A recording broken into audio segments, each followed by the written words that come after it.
Welcome to chapter 24. In this chapter, we are going to meet some new paradigms that are difficult in a way that we're not used to in neuralic studies, which is to say there's nothing especially complicated. We just have to learn a whole lot of unpredictable forms. It's like learning paradigms in Latin or whatnot. And yeah, usually people get into neuralic studies because they don't want to do stuff like that. Sorry.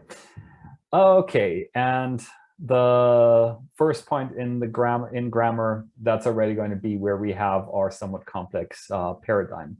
So this is ske, and I have it here translated as oneself or own. So this form ske, it can be used in, basically it can be assigned to three different parts of speech. It can be used adverbially, adjectively, and as a pronoun. And we're going to look at each usage independently.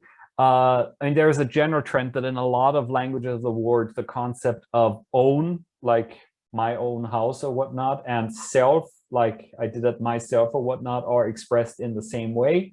And Mari is one such language. So the first usage we have here is what I'm calling emphatic here. That's the adverbial usage. This is also the original usage of the self forms in English.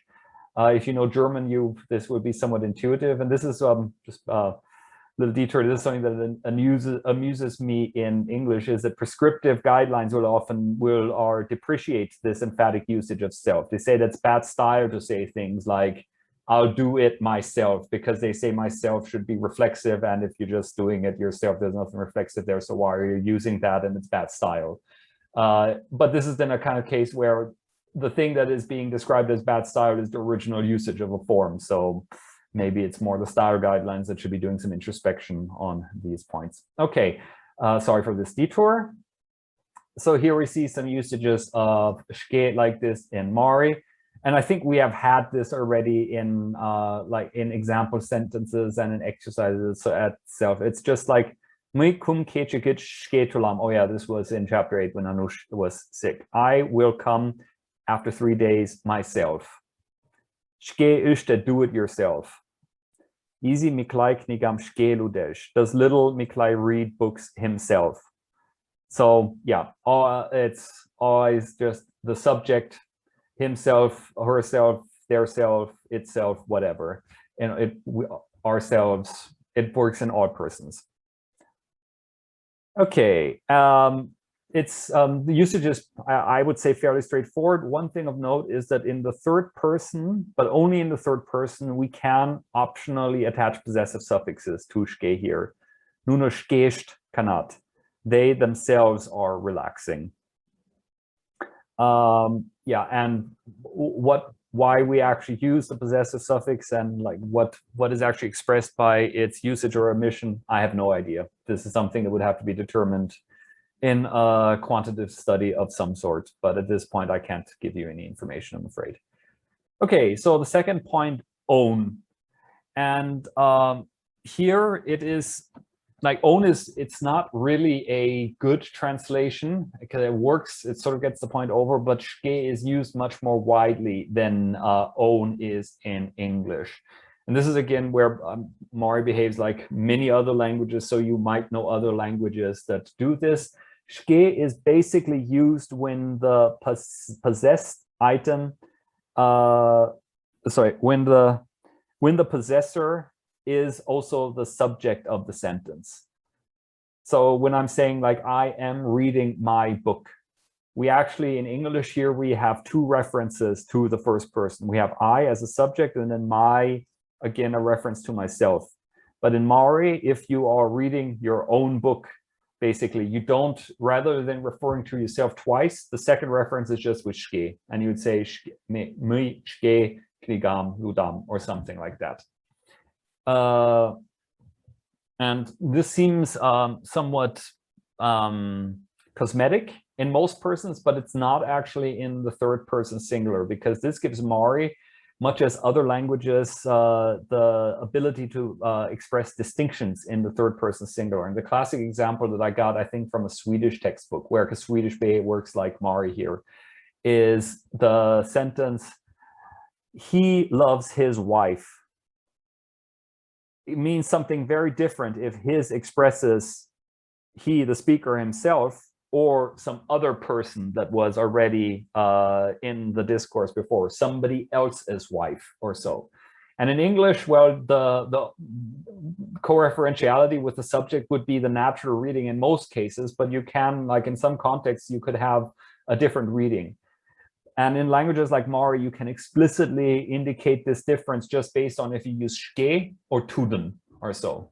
Because if you use, then, I don't know, Anush tuden vatijam yarata or so, then that would mean that Anush loves her wife, but not her own one, but somebody else's. So, yeah. Okay, just a little note. So when we see the usage example, is that if it doesn't seem fully natural to use own in English, this is what's happening. Yeah. So kocham shke pashasham yarata. Grandfather loves his own work. What his work is what we would say in English, basically. Yeah. Marikalak shke gulasham aralen kuden. The Mari people kept their own customs. Shke pacherem ulo. I have an own apartment. So here it's also like going in, like if you're using it in an existential clause, you are stressing the of one's own aspect here. Okay. And with these 2 points covered, we get to the third point, and that is the reflexive pronoun. And that's what shke is. So what shke can also be. Various reference materials will tell you that it is obligatory outside of the nominative to mark these forms by person. And especially, unless I'm mistaken, Arco-Acronym's grammar says that it is obligatory in Meadow-Mari, but not in Hill-Mari. That in Hill-Mari you can mark just for case, but not for person. But there are actually forms that are not marked for person. You find them in the corpus, and they're used in impersonal sentences and the such. So that's why I have them in gray, because some of the reference material materials would actually tell you that they don't exist. But you can find them. And we'll have some examples when we get to them. Yeah. And as you can see from these forms, it is just not fully predictable what the shke forms will be. And as you can also see, there is some variation that Mari speakers themselves have some variation, that like to myself would be either shkalanem or shkanem. But you actually find some other, like these are just the forms that we are like that are accepted in the standard language. You find all kinds of other dialectal forms of shke. So my recommendation would be, yeah, these are the forms that you should learn, but you should also be willing to accept an array of other forms of shke, because you will find some variation that doesn't necessarily fit in here.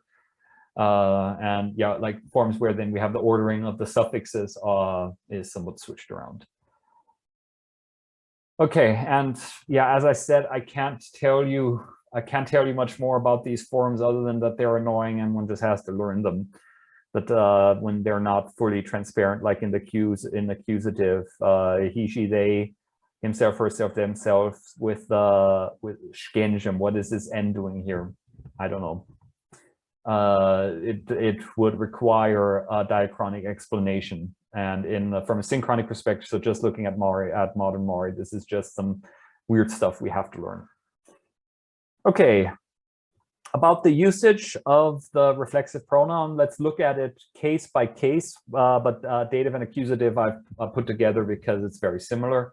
What does it look like? When does one actually use a reflexive pronoun in the nominative? Well, basically only in combination with postpositions.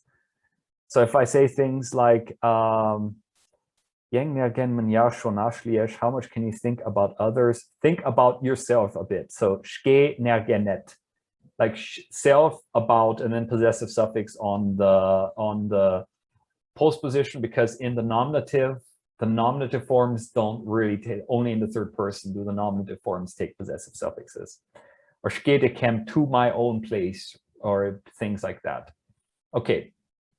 And in the third person, where we can actually have possessive marking on the pronoun, here we have some variation, that we have like skestek, to himself, herself, themselves, we can, instead of schedek, we can also have schedekje. Both of these work.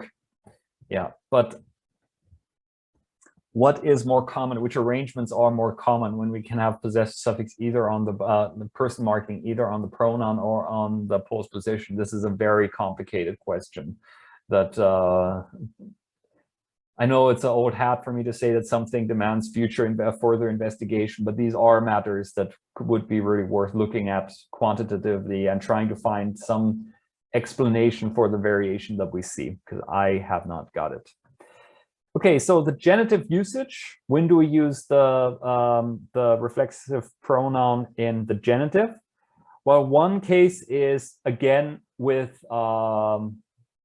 postpositions, where we have some variation again, that we have some cases where we have like ske nam dek to our place here with the genitive form, but it would also be possible to have the nominative form and then have the person marking on the postposition. Also here, ske nergen na, about ourselves. We had in the nominative already, ske nergenet, about yourself. You can, instead of having the nominative in combination with the postposition that has the possessive marking, you can use the genitive in combination with a postposition that doesn't have a person marking. And yeah, okay, so this is a point where I have to say that I'm not, don't blame me for this stuff. I'm in marketing, I'm not in production. It's not my fault that Mari does this stuff, because it's very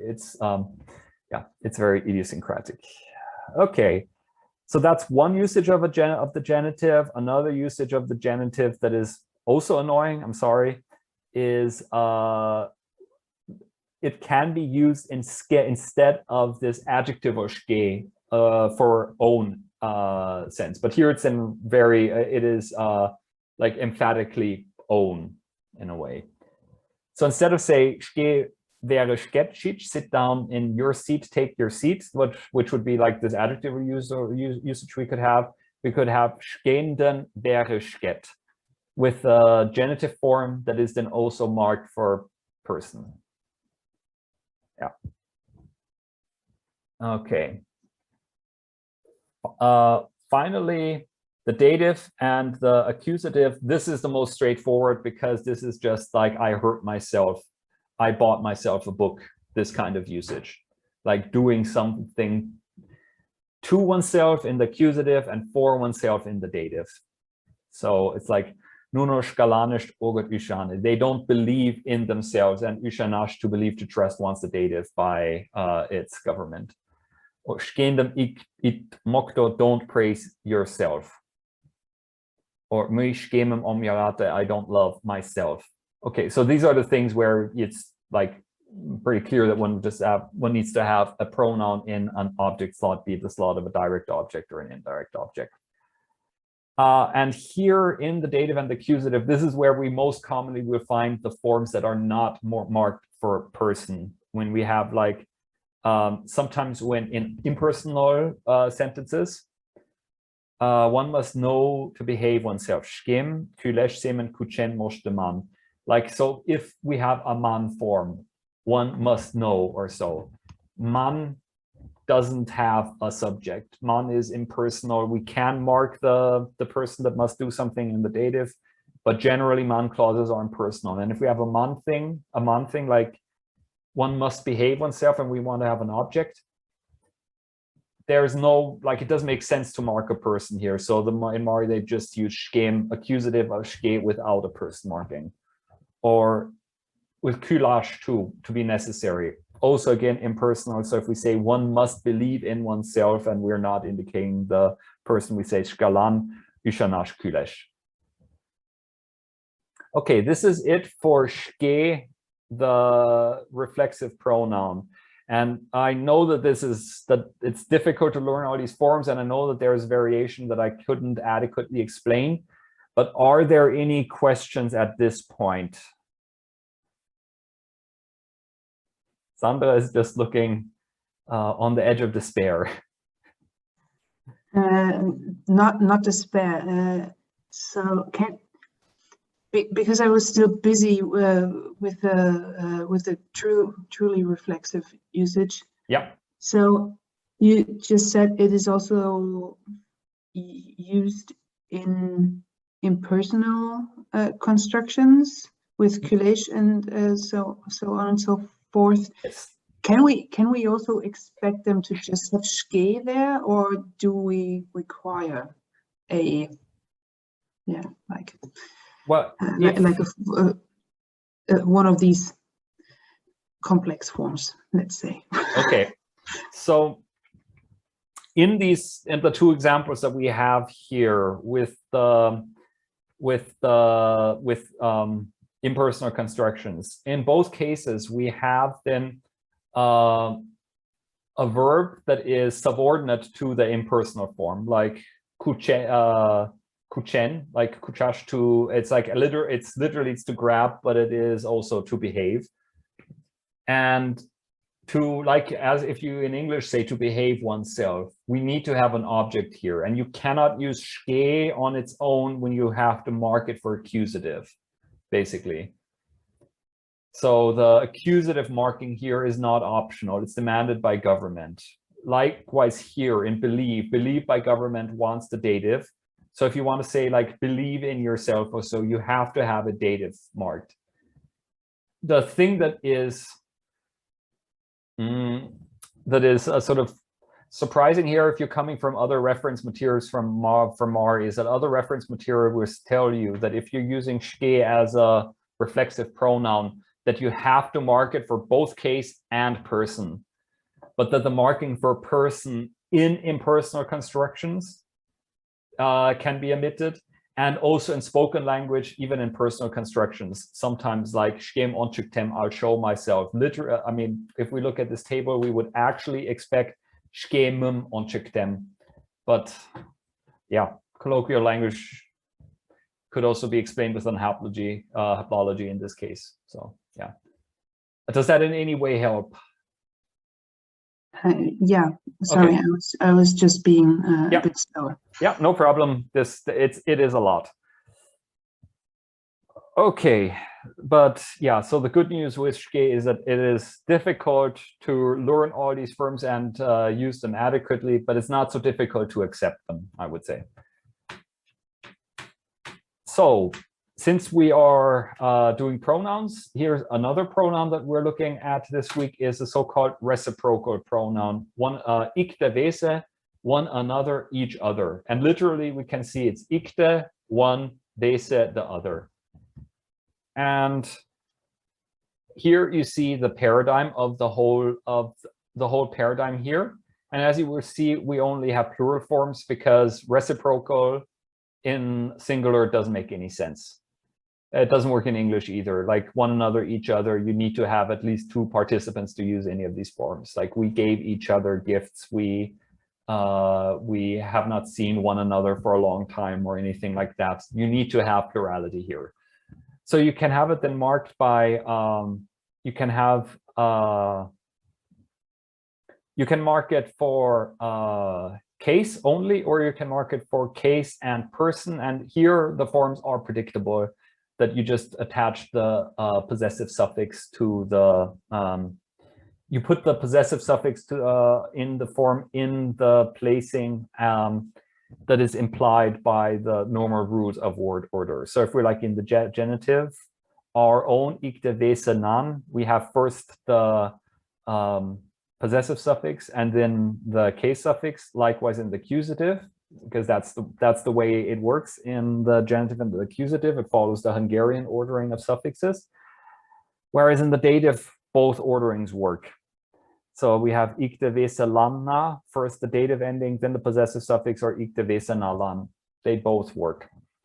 Yeah, and I have here, according to reference materials in the third person plural, this ordering, it has to be икте-весе lan. You have to have first the possessive suffix and then the dative suffix. I forgot to check this in the corpus if this actually holds in reality. That you only have this one ordering in the third person plural. Okay, and usage here is also fairly straightforward. And case usage, it's again like you use it as a pronoun in a slot that where you otherwise would use a noun, and the rules are the same. So Nina Yilmevlak икте-весе теч kugun oiretemalted mo. Do these languages differ greatly from one another? And dech from wants by its government the nominative, so we just have the nominative here. So if we say икте-весе штын пашаштым üstelet, they are doing each other's work, like not their own work, but another person's work. It's like I give all of you some tasks to do, but you swap them around and Sandra does the work that I gave to Luan and vice versa, or something like that. So that this is just the difference between reciprocal and reflexive. Hopefully that is clear, that reflexives is back to the subject and reciprocal is back and forth. Okay. Poškut kondemese da Mari elishte ilische Mari vlak икте-весе shlan polshat. So in the Bashkir land and Mari El living Maris help one another, and help polshash wants the dative by its government. So here we have the dative form, and with a person marking too. Yeah. Okay. Or икте-весе miratis, love one another, loving one's the accusative. Also, don't tell me what to do. Student vlak икте-весе shtim salam lat. The students are greeting one another. Okay, so I hope this is not quite as headache inducing as the reflexive pronoun. Yeah. Okay. Then if there are no questions, if there are questions, please interrupt me. We'll continue to the next point. The next point is a very minor one. So we remember the la plural suffix, which we had. If we have ola, the city, we have the short plural form olala, which is primarily used in spatial context. So it would be used with the inessive olalaste in the cities. It would be used with güch out of olala güch from the cities or whatnot. You will also find it in other cases, but that's mostly something of a conscious choice made by language planners to try to use the la more widely. Usually it is used in spatial context. And here we are meeting one more spatial context in which it is used. And that is, it can precede the se, so, se adverbial, adjective suffix, which we have already met. So olase is like urban, of the city, and olalase is like of the cities. If we want to say like olalase kayak vlak, like if we say olase kayak vlak, it's just like city birds, bird in the city. But if I say olalase kayak vlak, it's like birds in different cities. I'm indicating that I'm not just looking at one city here. And this looks like a fairly random feature. What is interesting is that this is actually globally fairly uncommon, that you have a derivational suffix following an inflectional suffix at some point, but it is common in the Volga-Kama region. So this is actually like considered an areal feature here. The Tatar does this, Chuvash does this too. It's an areal feature that we have cases where a derivational suffix can, in isolated cases, follow an inflectional suffix. And here we have some usage example. Sverdlovsk, Perm, Oblast, Lase, Mari vlak. So the Mar is from the oblasts, plural of Sverdlovsk and Perm, for example. Or Ves el Lase Shanches vlak. Ves other el land, bla lands, se of other lands, Shanches vlak scientists. So scholars, or let's say scholars from other countries. Okay. And next point is a small but not trivial point, and that is, how do we express fractions and decimal numbers in Mari? Like, what do I do in Mari if I want to say 1/6 or I want to say 700? Hundredths. Awful word in English, actually. And there are multiple strategies here. The one you find in the textbook is the one that our colleagues were most familiar with, and that is to just do it exactly as English does. use the ordinal forms. Ik kudumsho 1/6. Shim shudumsho 7/100. Another form that we don't have in the textbook because our Mari colleagues, these Mari colleagues, they found it very strange and unnatural, but which you find in other reference materials and other Maris find quite natural, is that you form adjectives with ash from the long form of the numeral, like ik kudetash 4/6, shim shudash 7/700.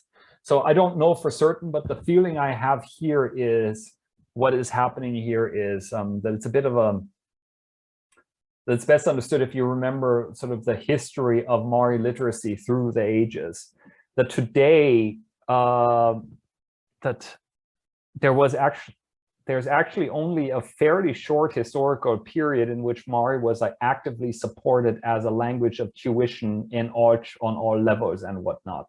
So starting in the 1920s up to the 1970s or so. And so in the 20s, especially, when a lot of school textbooks were created for Mari, conventions had to be created.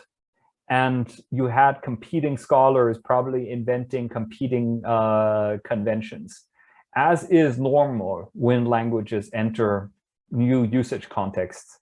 But in other cases, like if we look at how other languages were conventionalized in usage in such contexts, eventually a consensus is formed. But Mari lost its placing in the educational system through Brezhnev's educational reforms in the 70s. And nowadays, Mari isn't really taught in like mathematics isn't really taught in Mari at schools anymore. So you didn't really have one of these strategies really becoming dominant for all speakers of Mari. This is just like my interpretation of this. So you will have speakers of Mari that will prefer this, and we will have speakers of Mari that prefer this. But for now in the textbook, we're going to stick to this one because this is the one that that our colleagues preferred. If you want to make it explicit, that you want to say 1/6 part as you can in English, or 700th parts, you can do the exact same thing in Mari, that you use the noun ujash afterwards to make it clear that you are talking about fractions here. Ik kudumsho ujash, 1/6 part. Shim shudumsho ujash, 700th part. So what do we do if we have mixed numerals, that we have a full number and then a fraction, like 4 7/8, 8 7/100 or so? Here we then say, we use the word tichmash, which tichmash is like a whole, and we say tichmashat, and then the fraction part. And this at, again, this additive particle and or so. So with, whatever we want to say. So with 4 wholes, 7/8. With 80 wholes, 7/700. Yeah, to supplement the forms that we have met here, there are own words for a half and for a quarter. For a half, we have already met the word, much like there are in English. For half, we have pele. So we would have koketat pele, 2 1/2. Or we would have also for fourth chirik. So we can have kumetat chirik, 3 1/4. In theory, we could have here also say kok tichmashat pele or something like that. So this tichmash, instead of using the tichmash, you could also just use a long form of the numeral and then that. You might find one thing missing in this overview here, which irritates me too, and that is, how do we give decimal numbers? If we want to say like 3.141 or something like that. And I have asked Mari native speakers about this. How do they do it? And they would say, well, then you have to say, like, I gave the example of pi, of how would I express that? And they would say like, I say like 3.141, and they would say 3, and then 141 thousandths or so. But I say, well, that's with pi, the point is that I don't say that I want to have like a running number of numbers that never repeats or so. So I can't say like which parts it is. And they're just basically all the Mari native speakers that I spoke with just went on strike there. They're like, Jeremy, you're talking nonsense. What is this? Like the whole concept didn't seem didn't seem natural to me. The only idea that I had is that you could do it like using the Russian system, which you would be then you say zapyatoy for comma and then say just the digits. But basically, I would have to consult with a Mari who's somewhat more tech savvy and more mathematically, like more into math and such to get an adequate answer here. What you would really do to just have like a string of comma of numbers after period, or in Russian and in the Russian system it's a comma, without saying what part it is. Okay, that's it for the grammar so far. Any questions? Okay, we'll be practicing it next week then in the exercises. Some small points in word and word usage still before we get to the text. The first one is, how do we express centuries and decades in Mari? So for century, we have an own word, and that is kurum. And we just use ordinal numbers together with the word kurum. And in Mari, following the Russian convention, one actually uses Roman numerals in combination with the century, and one generally does not mark with she on the Roman numerals that it is the 21st or so. So one just has XXI, and that one has to read as kolo ikem she. You just have to know that it's an ordinal kolo ikem she kurum.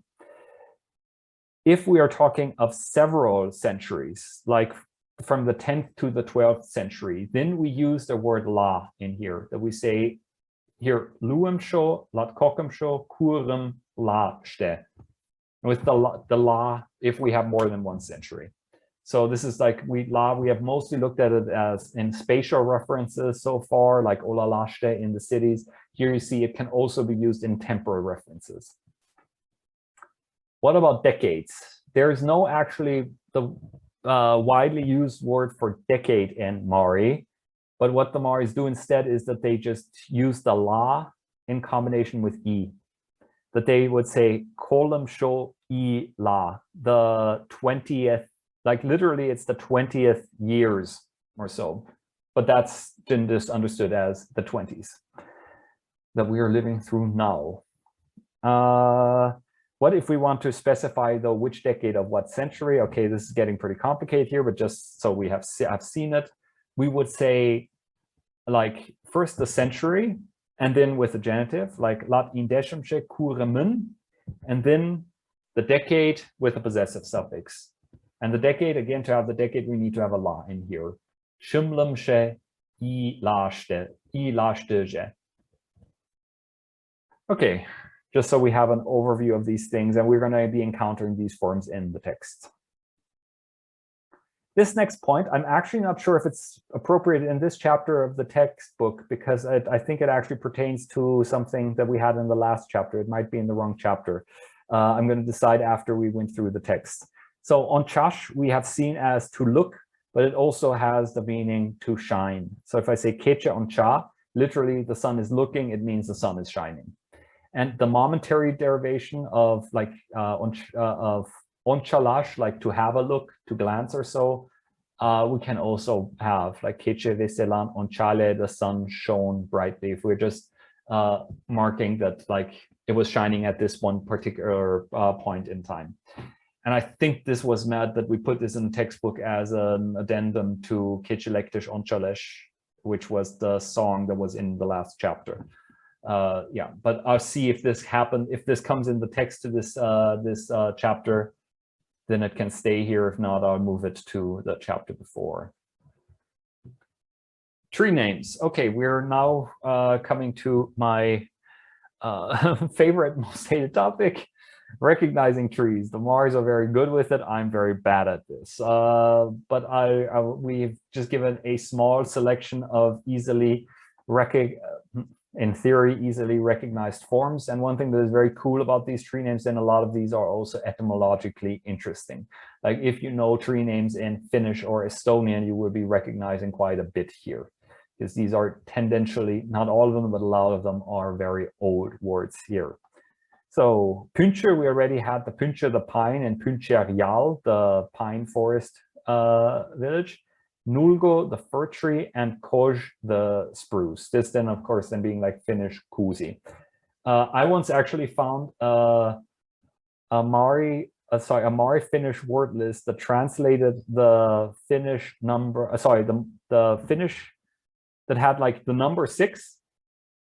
No, sorry, I misremembered. It was a Mari English word list, and it said that 6 in Mari is Koj.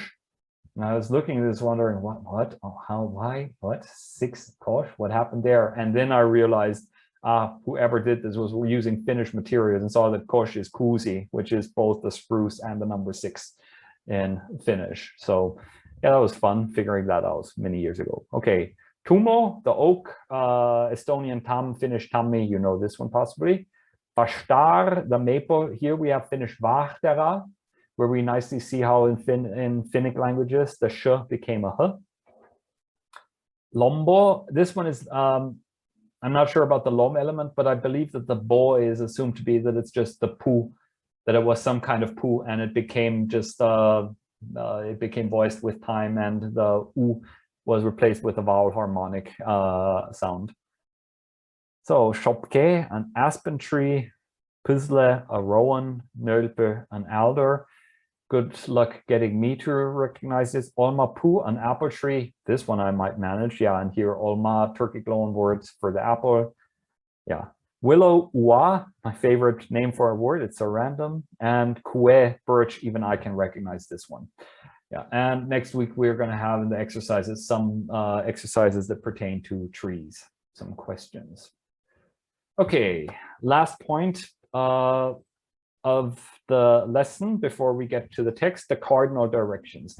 Cardinal directions, so north, east, south, west, and Mari, in my opinion, are much easier than in other Uralic languages, much easier than, for example, in Finnish or Estonian for 2 reasons. The first reason is that the names are just derived from the time of day at which you would find the sun in that direction. So the north is Jutve, the night side.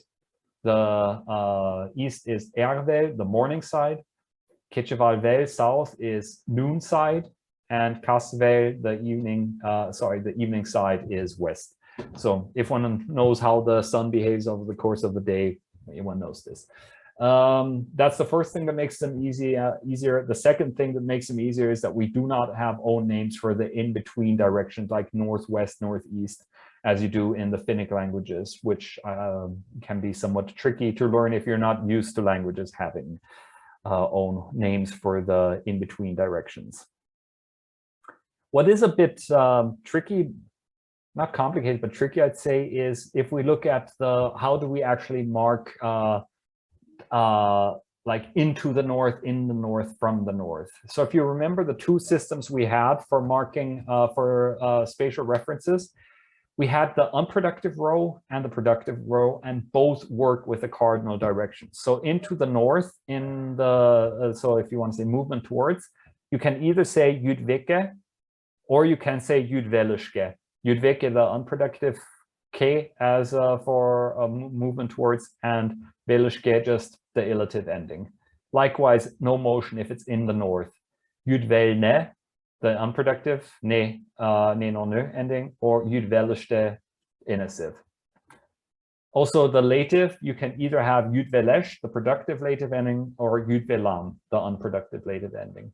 Or from movement away, we can either have the separative ch, like Judvich, Judvichen, or we can have the postposition gich from the north, Judvelgich.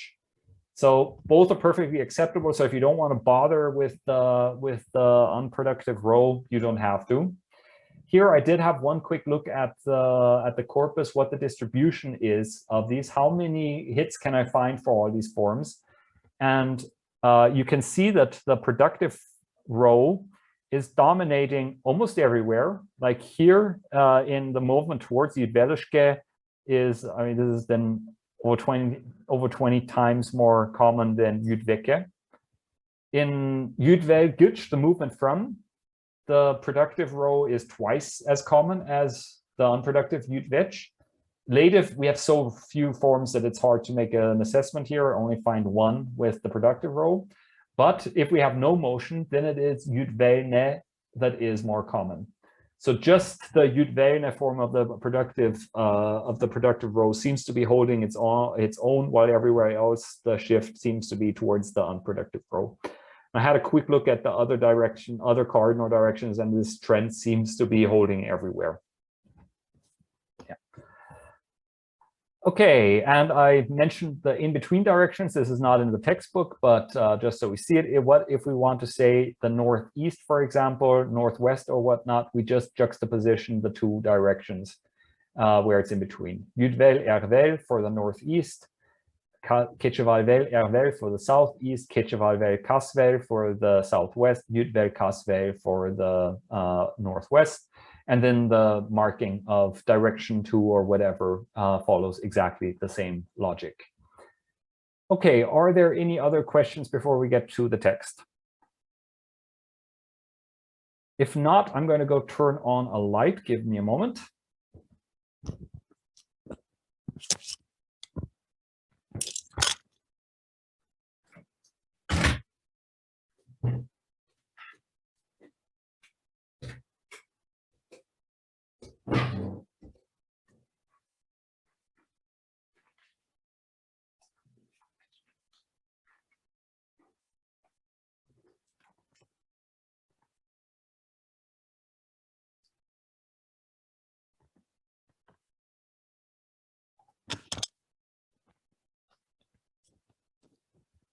Okay, since we are a smaller group today, I'm going to participate in reading the text. And so the ordering, we can have me, then Sandra, then Luan, and then back to me.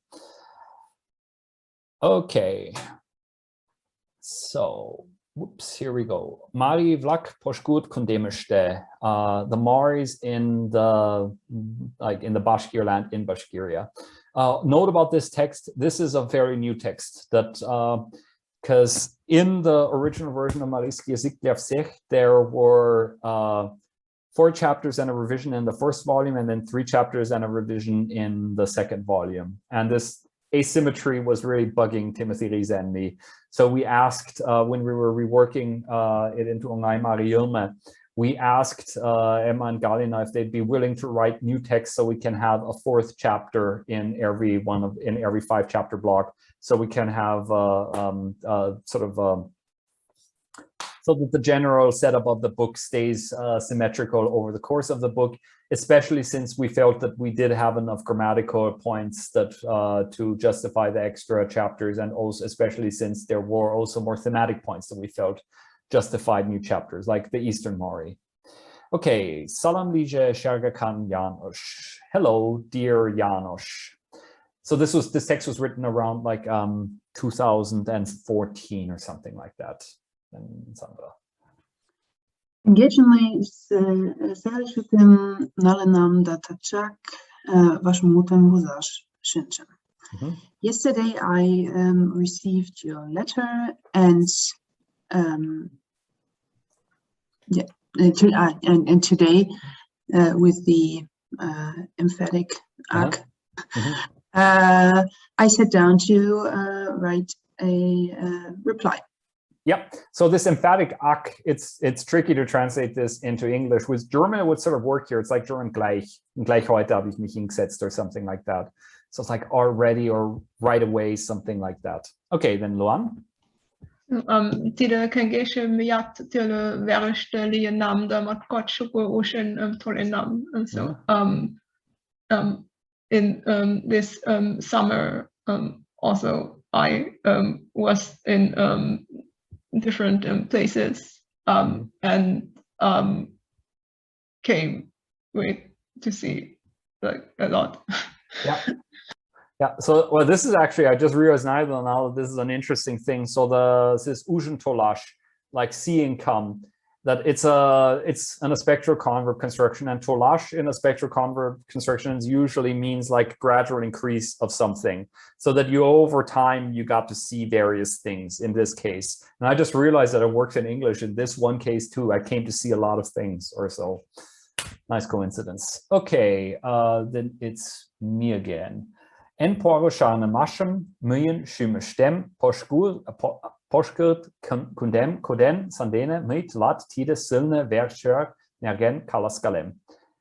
The best memories, so the kindest memories or something like that, in my the Bashkir lands left in my heart. And so I am writing you about this, I'm telling you about this beautiful place. Universitetiste tonë me godem me Poshkert kundem geçtolsho Mari Uder de Redvlak de Joltas Leonam da Kizatat nunen dene Pinge de Kulen Kutchen Shugem. Where's the middle of the sentence again? Here. Thank you. Yeah. During the course of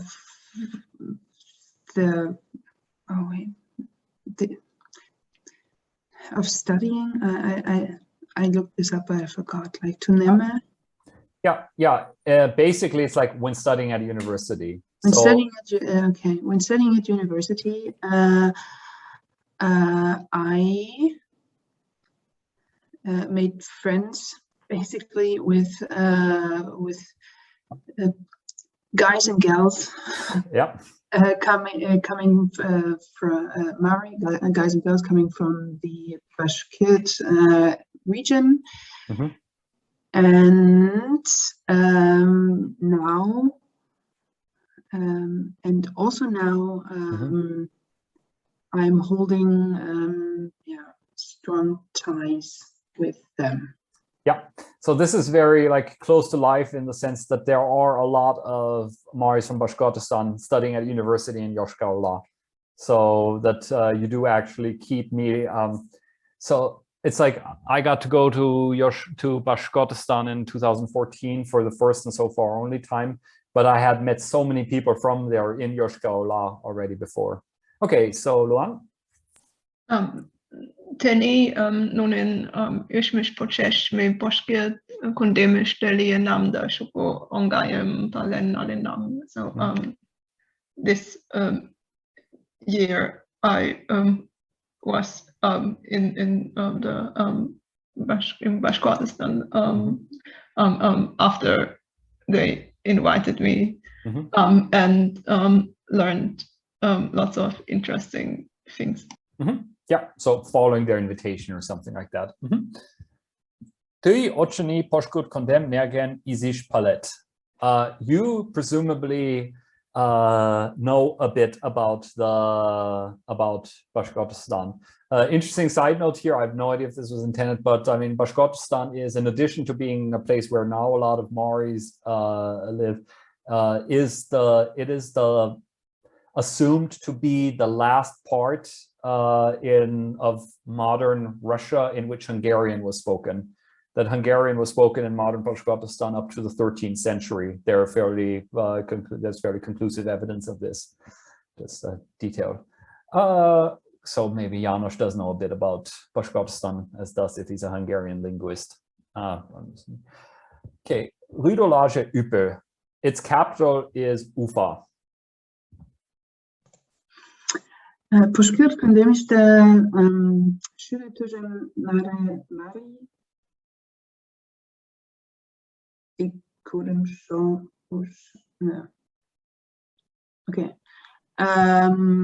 Ik couldn't show Ushashije in law. Okay, I'm sorry. I understand. Yeah, in the Bashkir area, 100,000, around 100,000 Maris are living. That is around 1/6 of the population, I guess. No, 1/6 of the Maris, they mean. Okay. Yeah. Okay, that would be a bit excessive otherwise. Yeah. But I mean, there are the areas in which Maris are spoken. It is like it's a fairly condensed area, and the Maris do actually totally dominate in that area. You go from one village to the next, and it's nothing but Maris. Okay. Then Luan. Ervel Mari Manet. They are called Eastern Maris. Okay, now comes a long quote from a book, which I have it, but I forgot to bring it to show it now. Tide lumum lat indeshumshe kuren gitch tatar bashkir Republik Lashte Sverdlovsk Perm Oblast Laste da vice engeren ülel ujashishte ilische Mari vlakem onchiktash kuchultet. So this name has been used since the 19th century for the to show the Maoris living in the in Tatarstan and Bashkortostan, in the Sverdlovsk and Perm oblasts, and in the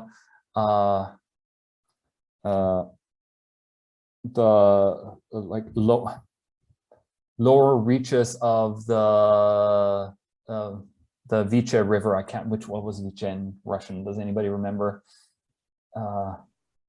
I looked it up. It's there's like Viche, which is Belaya, and yeah, the ocean.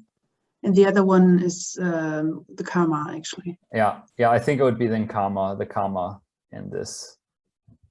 Oh, okay, then Sandra. So Onchiktash and Kuchiltet actually do not go together, because I really had trouble with that sentence. Okay, no, they sort of. It's like if we say Tide lumum Kuchiltet and skip everything in between, it is like this name is used. And what is it used for?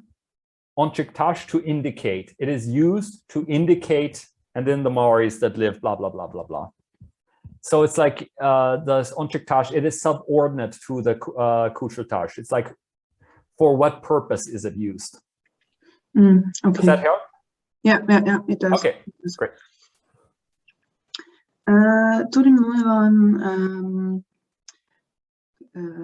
Lat in deshmshe kurmen shimshe ilashtige ozan universiteten professor jo n il minski puen.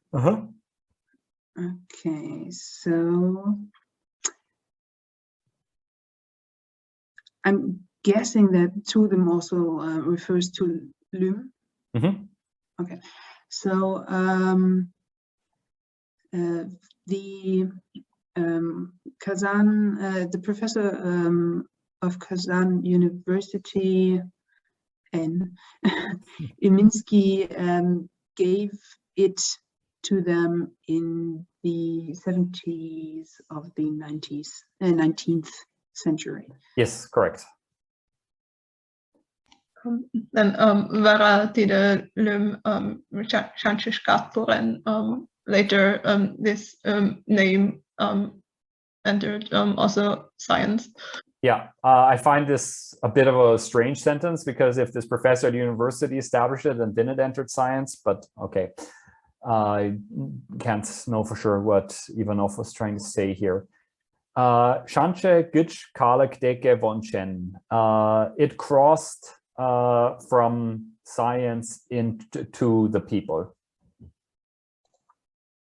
Kizeturem Chumer Ervel dialectum Onchiktash Kuchiltet. Now I forgot what Chumer was. The whole, the complete. Okay. Now it is used to refer to all of the Eastern dialects. Ervel vlaken oshniso lumisht upimarilien, so the ancient or old name of the Eastern Mars, I guess, was Ufa Maris. That's it. Tide Lum Upe Ufa Engeren Lumsche Gitsch Lekten. This name came from the name of the Ufa River. Yeah, and I'll still do the reference Ige Ivanov Yilme Peletischem Pogo, which is like collect or gather the flowers of language or so. Yeah, Ivanov was a man with a lot of pathos. He's the same guy who was basically the driving force behind the creation of all these neologisms that in recent decades. And yeah, I think he died in 2012, but I got to meet him on several occasions before that. Okay, then Sandra. The net Mari vlak tide verish lugalenet. You want to ask how the Maris settled this area? Yeah, so this Logalash, this is an easier word to translate into German into English because it's sort of like German geraten.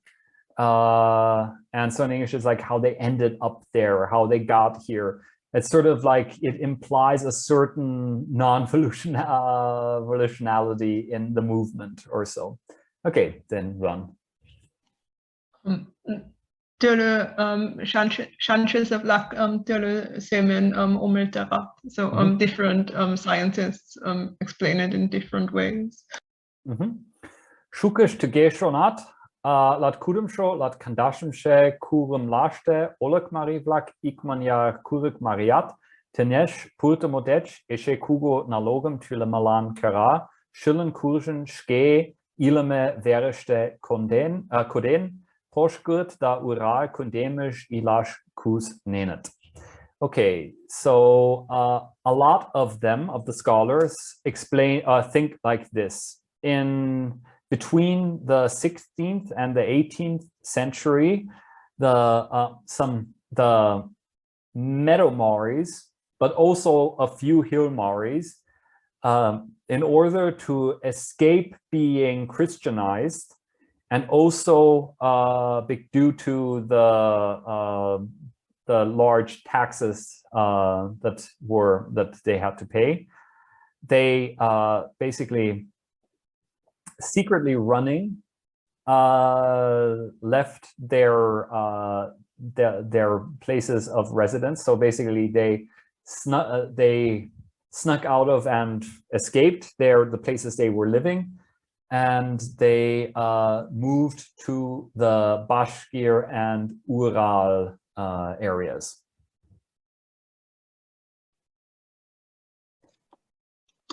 A usual chances vlak jamurzen Mari vlaken poshkiet kunde miste shukertsek in mestem onchas.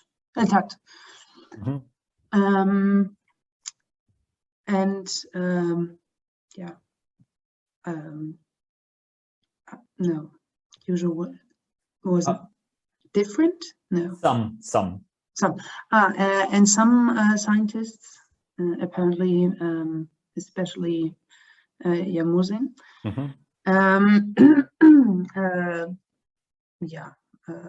declare that Maris have been living in the Bashkir area for a long time.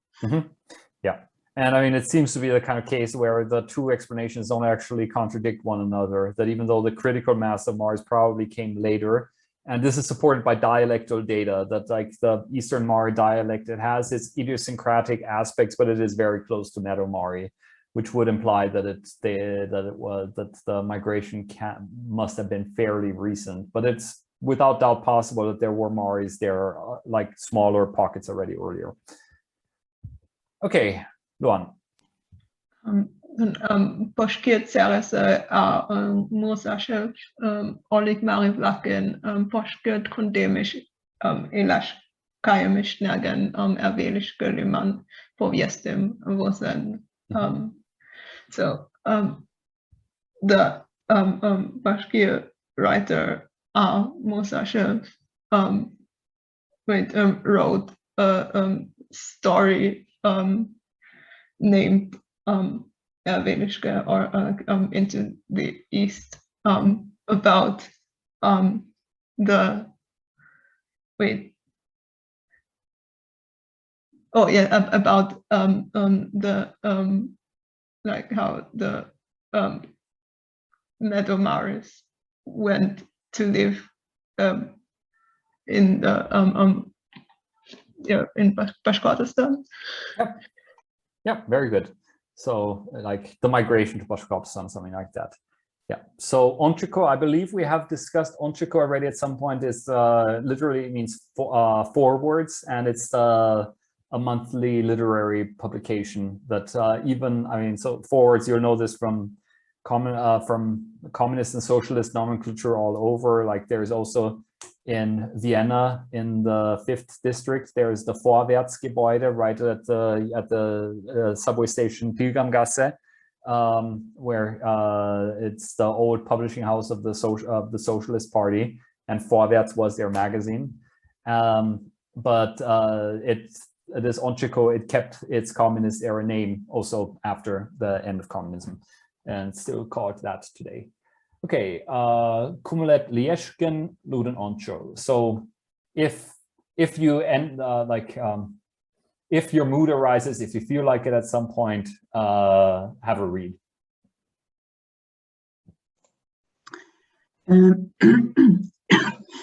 Kizet mare vlak poshket kundemin turlu rayon lashte mutlan baltach katasa mishkan pure Yanaul da tulech mulat ilat. Today, or now, the Maris live in different districts in Bashkortostan. For example, the districts of Baltach, Kaltasa, Mishkan, Pure, Yanaul, and so on and so forth. Yeah. En shukisho shimle tichmashat good luimsho procent Mishkan velne. So most of them 70.6% on the side of the Mishkan. Yeah. Yeah, like Mishkan, this is a town that's in Russian, it's Mishkino, and this Velne is like on the side of us, so that's like usually called like it's sometimes used like in the area of, or specifically like in the district. Yeah, the sometimes it's a bit tricky to figure out like the relation of these names to the Russian names, which is what you're going to find on the maps, and as such, like Pure is Birsk and as such. And I really struggled with this in working on my dissertation, because we sometimes need to have like data, Mari language data from this village where we just have the Mari name for it, and then had to figure out where exactly that is. Okay. Mari Yuchavlak Chalam Shkolishto Mari Hilmem Tunemet Isogal Charai Selashte Ik Mari Gymnasie Ulo. So the Mari children all learn Mari in school, and there is even in the Chorai, in the settlement of Chorai, a Mari secondary school. Yeah, but there's no, they learn it as a subject. They don't get Mari language. Mari isn't officially used as the language of education. And I say officially because I've heard rumors that there are like schools where when nobody's looking, they will do some teaching in Mari.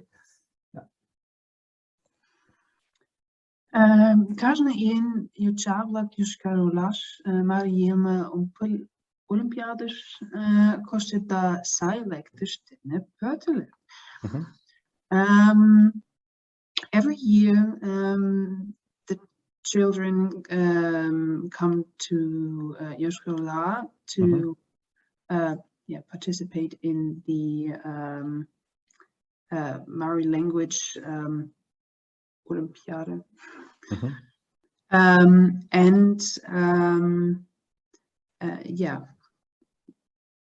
Get good results. Yeah. Then Erwel Mari Vlak Jilmestin da Jilashtim Aralen Kodenet da Viang den Shogat. So the Eastern Maris saved and developed their own language and customs.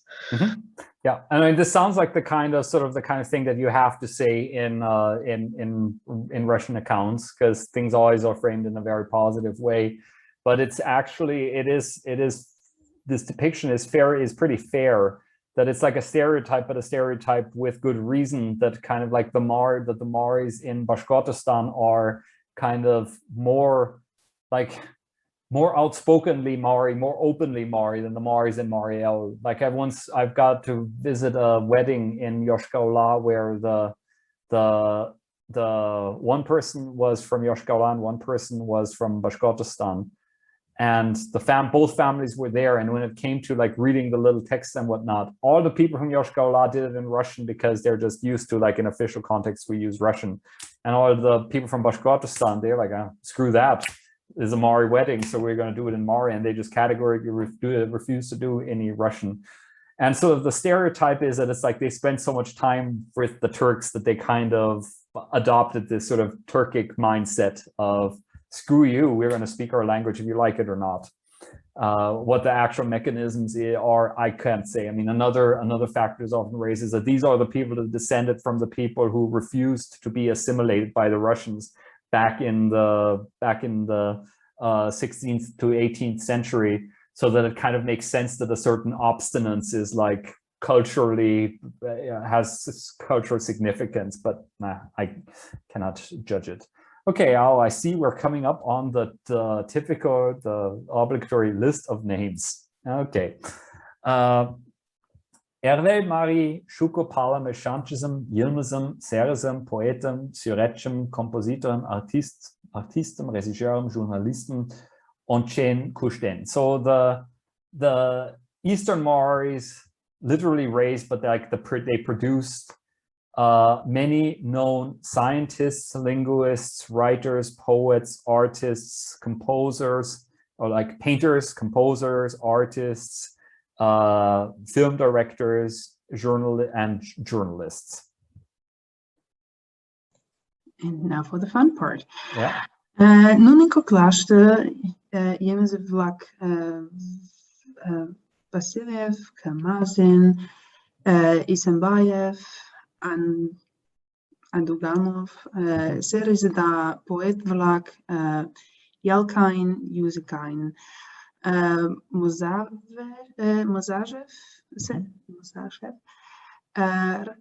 Abukayev, Mgak, Baiguza, Ilibayeva, Timilkayev, Karayev, Apakayev, Pädagogikum Schimmlische Schanchese, da Serize, Regisseur, Kabayev, Journalist Vlak, Shamiev, Zainiev, Murizo Shakirov, da Tulet Molat.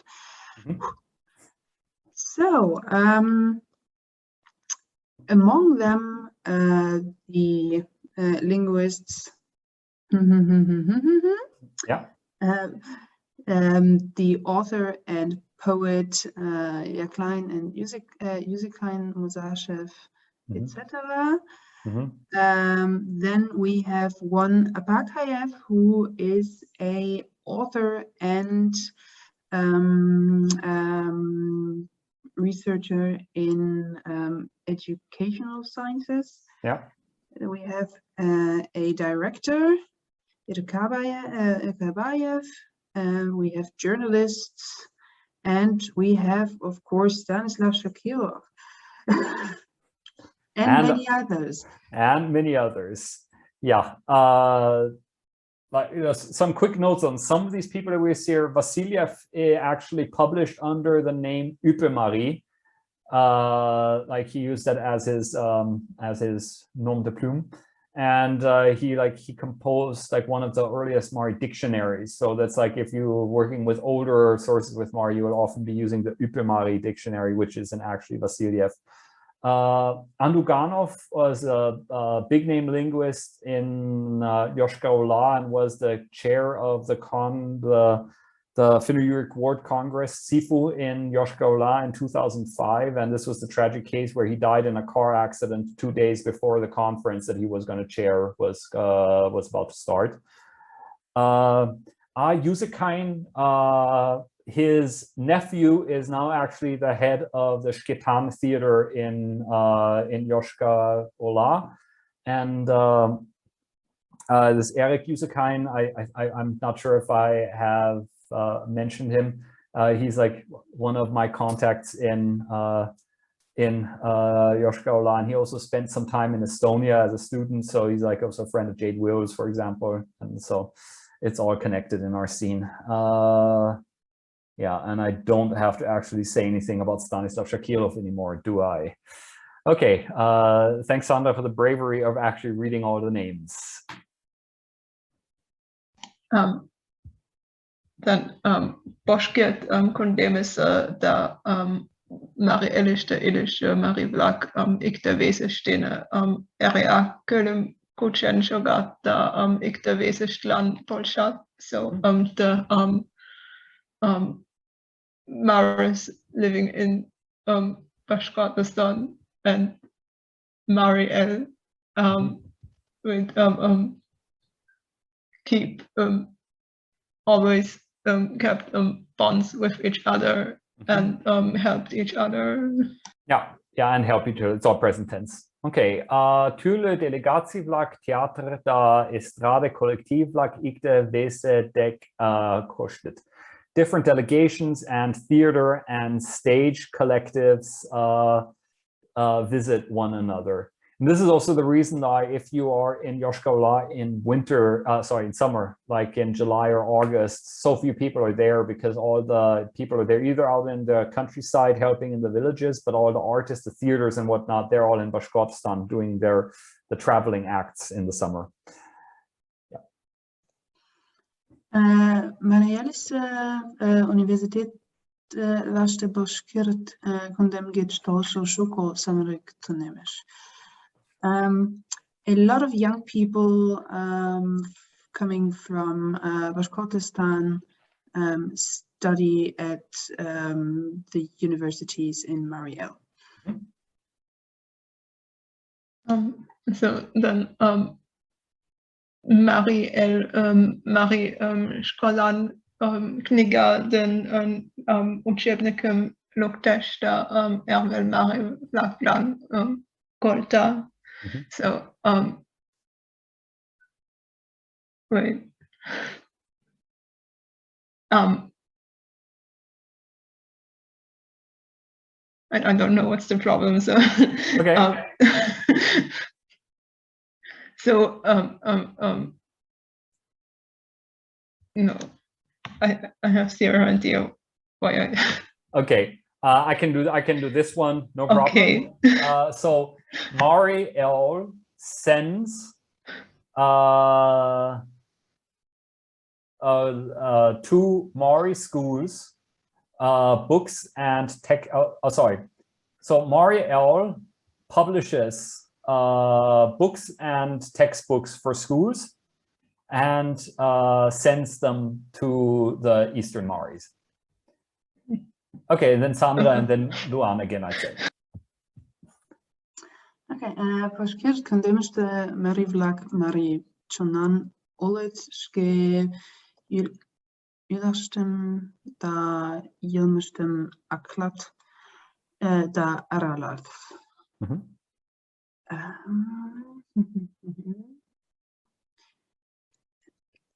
I wasn't quite sure about this. Like the Maris in Bashkortostan, yeah, like you said, have a very strong sense of being Mari, so to say. Of very strong, of very Mari spirit, so to say. Exactly, that's it.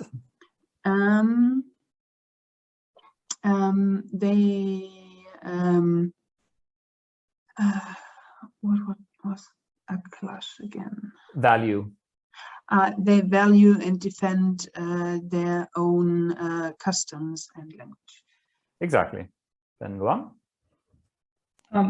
So Mari schönes Mari ilme verste cela vera shishaltesta viangesh. So the Mari spirit can be felt and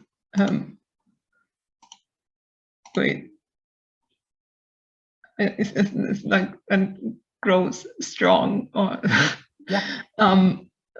in every place of the like Mari residence places. Yeah, exactly. It's like everywhere where Mari lives, where Maris live is what they're saying in the end. Yeah.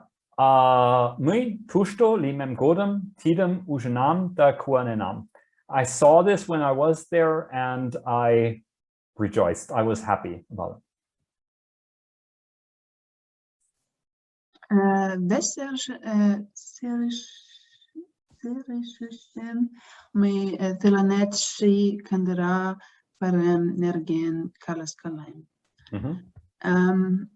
In another letter, in my next letter, I guess, I will tell you about the Silver Rope Festival. What is the Silver Rope Festival? We'll have actually the video that we're going to look at next week pertains to this. There is this rope dance that is very typical of the Eastern Mari, where we have two groups of people and they're interweaving with one another. And the shikandera, it's unless I'm completely mistaken, it is connected with this. It's like the silver rope. It's like a really big fancy celebration where you do this rope dance.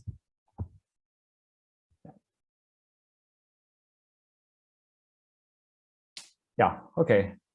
Salam Dena Anu. Best regards, greetings, Anu. And here you still see a picture that I took in Bashkortostan in 2014 of some of the traditional Eastern Mari shirts. When I say traditional, I find it hard to believe that the technology existed to create these colors for that long. But this is very typical of Eastern Mari outfits. They're very strong colors. And these are typical ones, and there's also a very strong blue that we don't see anybody wearing here. So, and then next week we're going to look at the exercises, and one of them is then a little video that that pertains to the rope dance. I'm going to end the recording now, and the recording will continue with the exercises a week from now. Okay, we're back with exercises, and yeah, it's going to be a bit tricky and annoying because we have to learn all the different forms of shke, where I can't really give good systematic explanations of why they are like they are. We just have to learn them. Okay, starting with the first one, we just want to see if we can translate these sentences into English, and we're into Mari, and we're starting with Valentina. Yeah, so you know this yourself, and I think that would be shke palette. Exactly. You could also say like tidem shke palette or so, but it's the adverbial usage of shke, the intensifying one. Yep. Then Sonia. I don't need help. I'll do this work myself. I just wonder how to say need. Kulash. Milan Polish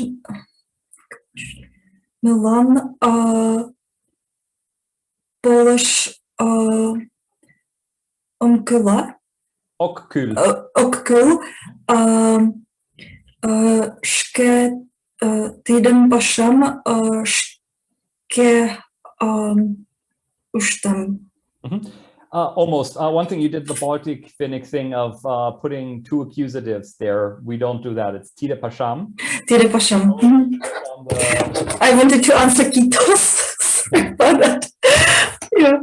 And with the word or the ske, it's better to have it immediately before the verb. Okay.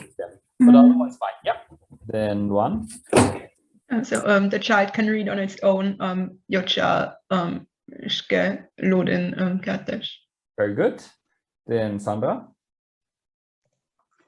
We will buy a ticket ourselves.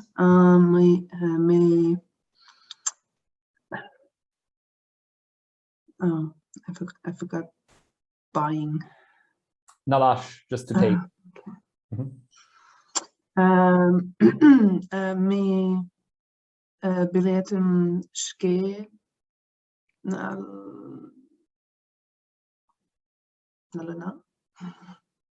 Nalana. Very good. Then Rika. So her mother went to the shop herself.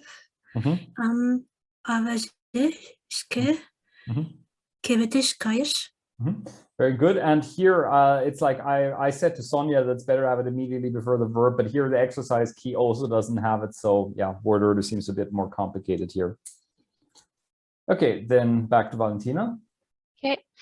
Marina sewed the shirt herself. So Marina tuverim shke, and I looked it up. I think it's Aish to sew. Urgash. Urgash. So Urgish. Urgen. Urgen, because it's the other one.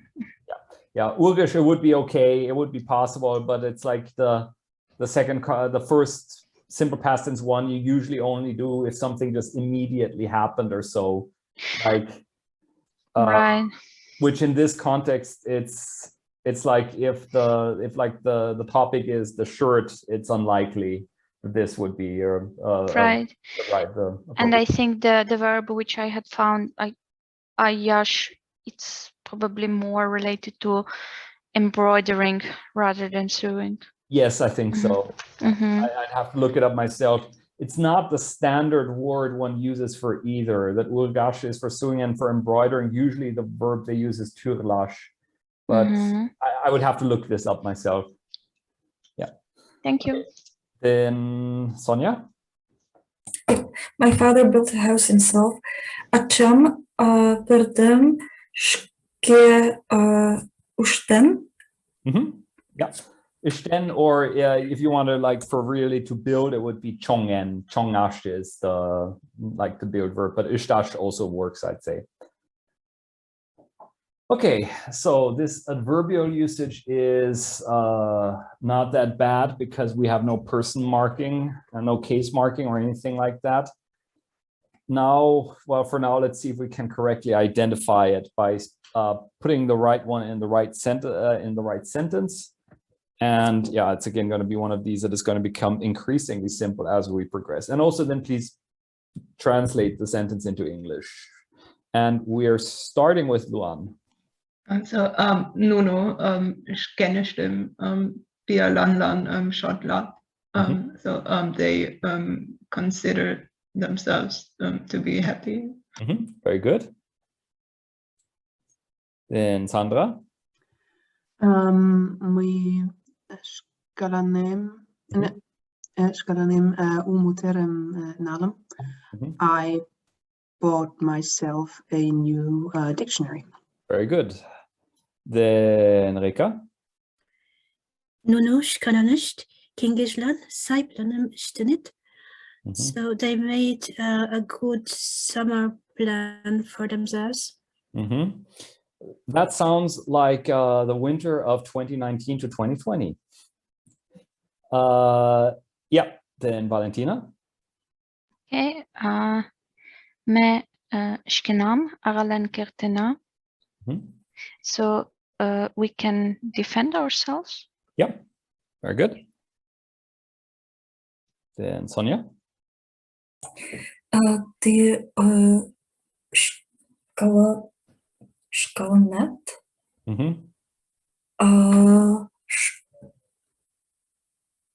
And then there will be shke again, oza ulat. Yeah, so this is it's a bit tricky.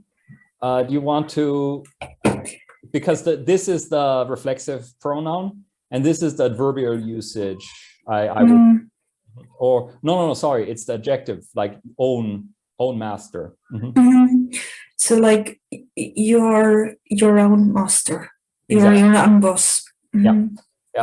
I wouldn't know about Czech now, for example, but in German, something like this would halfway sound okay, like du bist dir selbst der eigene Meister or something like that. You could, in theory, say it. Yeah. Okay, then Luan. Mičuš škalansche Maschinen opgehört, auch Sascha Chagall. So Mičuš can buy. I forgot. Is this she, him, they? I think it's him, but I'd have to look it up. So okay. Themselves. So Mičuš can buy himself a car. He has only little money. Right, then Sandra. Mitače škemim televizor što užem. I see myself. No, I saw myself on the TV today. Yeah, and Reika gets the very challenging one. Meish kalana shuko uim nalim palna. We have learned a lot of news by ourselves or something like that. Many new things. So like we got to know many new things to ourselves or so, which because you wouldn't say in English, but more it works. Okay, very good. And yeah, let's see, now translating in the other direction, starting with Valentina. Okay. Vasilishke Yoltash Udrželan Peledishim Polaklish. Okay. So Vasily himself gave flowers to his girlfriend. Or to his, so it's not an identifier, intensifier. No, it's more like the own, like. Right, to his, you don't actually translate that to English, yeah, right? So exactly. Gave flowers to his girlfriend. Yeah. This is the thing again where you have to be careful in Mari, that if you were to say Vasily Tuden Yoltash Udrželan Peledishim Peleklish, it would be implied that he gave flowers to somebody else's girlfriend. Yeah. Okay, then Sonia. Mieszkam Basham Yeratem. It's like I love work. Yeah. But I wonder how to translate shkem. Is it something like for myself, I love work, or for my part, I love work? I love my work, basically. I love my work. Okay, thank you. Yeah, it's a genitive form, and you could just as well say Mishke Pasham Yaratem, I think. And if it is like own, you would have, like, theoretically, we might have expected Pashamim, but here this is a very common haplology that if you have possessive suffix first person singular and accusative, that it's just M. Okay, then Luan. So if you don't like your work, look for another one. Helpful advice. Sandra? Du skenjen Jotashislam Chichkeden Yingerta.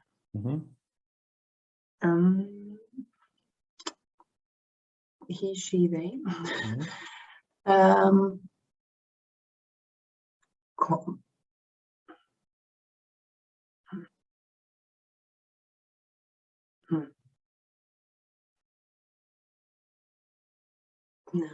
I called their friend, or called their friend earlier. No, not earlier, but Chichkeden is often. Often, exactly. That's absolutely correct. Then Yeah, and I mean, I'd have to look this up in the corpus, and this would be not so trivial, but my feeling is that it would be much more common and natural to just say shke here, shke, yotashe, shlan, and that these genitive forms, that it's just kind of like we need an example, so they produce them and it's okay, but it's not really it's not what I'm accustomed to, let's say it, put it this way. Okay, then Reka. We don't forget our school. Exactly. Then Valentina. Tashkendana ilishtida shuko iosim chitenda. So you went through several hardships in your life. That's it. Right, Sonia. I'm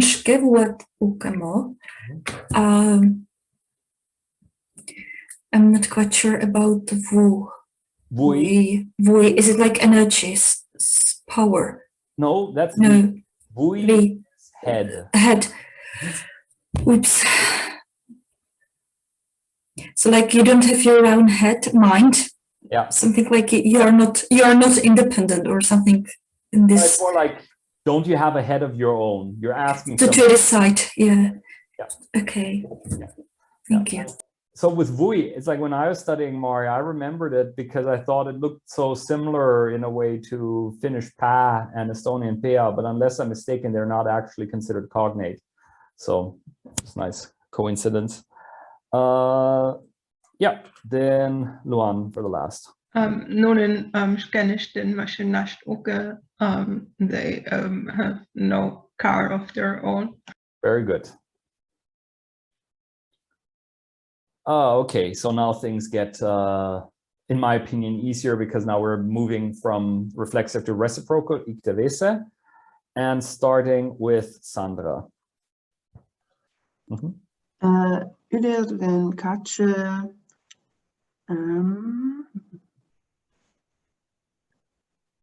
икте-весе.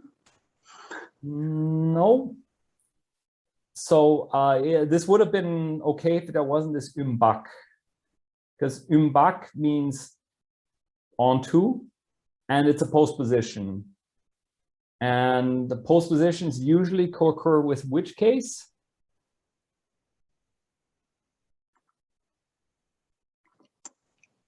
I'm not sure. I want to say dative, but that might be my Latvian. That is your Latvian, yes. Mostly, it's just a nominative if there is. Okay. So. Икте-весе umbak onchas. Yes, you can have a possessive suffix here. You could say икте-весе umbak, but what you said was absolutely correct. And what does it mean? The girl and the boy, let's say, look at one another. Yeah, very good. Then Reka. Okay. No, икте-весе månde något kert. So they can't forget each other. You could also have a possessive suffix, but you don't need to have it икте-весе stem. But yeah, accusative is definitely right. Then Valentina. Okay, I wasn't too sure about this one. Let's see. I think it was yeshishte икте-вешishtim pagalide ilash okli. And I thought it meant that in the family, like you can't live in the family without respect, mutual respect. Yeah, that is correct. But here I wouldn't do a possessive suffix because we don't have, like with nuno, there is like already an overt subject in third person plural, but we don't really have this here. It's like kind of impersonal. I see. Yeah. Okay, then Sonia. Something yaratomash and shirgakan. So as I see from the help under the exercise, Ratamash is love, and Shergakan, it's like it's superlative for an adverb, isn't it? Adjective. Shergakan is it comes the from dearest. It comes from Sherge, which is dear. like, and what? Dear. Yes, dear, and ak is price. So it's like, and then the an with having an expensive price, it's just a fancy way of saying valuable. So it's like the mutual love is the most valuable. So exactly. икте-весе, it should be genitive then. So икте-весен, Ratamash, and Shergakan. No, so just the nominative. Also no. So I don't know, sorry. It's accusative, because in Mari, nominalizations usually keep the argument structure of the verb from which they are derived. So if it is like... Okay. икте-весен. Yeah. So the love of one another, and since love, Yaratash wants an accusative object, the nominalization based on it also wants an accusative object. Okay, thank you. Yeah. Okay, then yeah, Luan? Then икте-весен Korishman, you have to listen to each other's opinion. Yeah, and I'm just noticing that there's a missing star here. Yep. And then Sandra for the last one. Me икте-весен починал. We. But wait, can you say it again? I didn't hear quite. Accusative. No, it's the government is like in German of helping. Ah, okay, for dative, so. Yeah. Then let me look this up. икте-весе daarna. Me икте-весе daarna починал. We still help each other. We always help each other. Yeah, careful with ere and ishe. They're nice to get mixed up, but yeah. And here it's like I can't necessarily always explain, like the exercise key here doesn't have a possessive suffix, and I don't know in these cases if there's some reason, because I would have also put a possessive suffix here, or if it's just a randomness of our native speakers having produced whatever form came into their mind at a given point of time. Okay, let's try translating into Mari again, and we're starting with Reka. So do this yourself. Tidam, Very good. Then Valentina. Anush and Pavel love each other. Anush da Pavel икте-весештим Yaratat. Yep. Then so I'm no longer going to comment about the possessive suffix if the key does it this way, that way, because it's not, the motivation is not transparent to me. Okay, so Sonia with the next. They visit one another. Nuno unala kostash. I wonder where the икте-весе should be.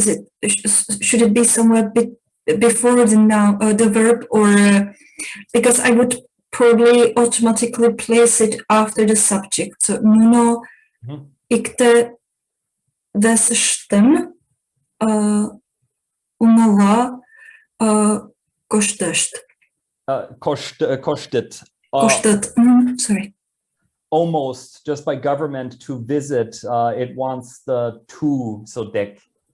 So it's nuno икте-весе dek. Okay. Yeah. No worries. It's also hard to remember these things. Okay, so Luan. So they write each other text messages every day. So nuno икте-весе lan kashna kitchen sm vosat. Very good. Then Sandra. Neighbors help one another. Postcode icte-wese-laan. Ja, icte-wese-laan.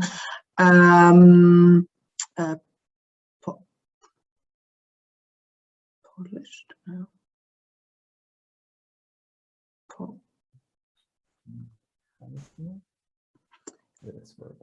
Yeah, I know the verb, but I'm not sure about the vowel. Polschat. Polschat, okay. Yeah, then Reka. Yelu talked about herself briefly. So Yelu, Şkenerken, Küçükken,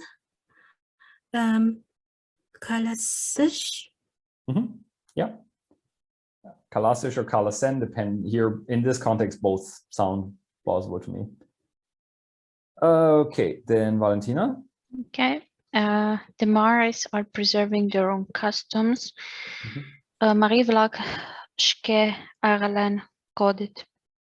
But Shke, the customs were missing. Oh, sorry. It was from the example. It was here. I have seen it. Yeah, it was this eulargem. Yeah, because I thought Aralan Kodash, but it was actually a converb. I see. Okay, thank you. Yeah, but if you say Marie Vlak, then it should be Shke Yulashtem with plural. Yulashtem. Yeah, if you say Mari Kalik, like the Mari nation, then that would be singular. With the singular. Yeah. Okay, and then the last one here goes to Sonia. Do you understand one another?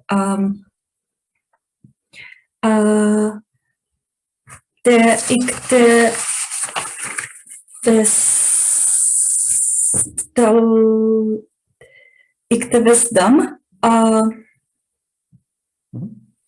No, and I have forgotten how to say understand.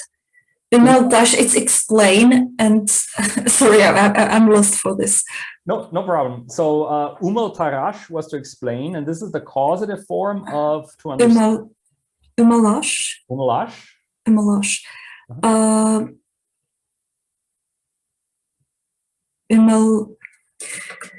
Sorry, I haven't done any Mari for 2 weeks.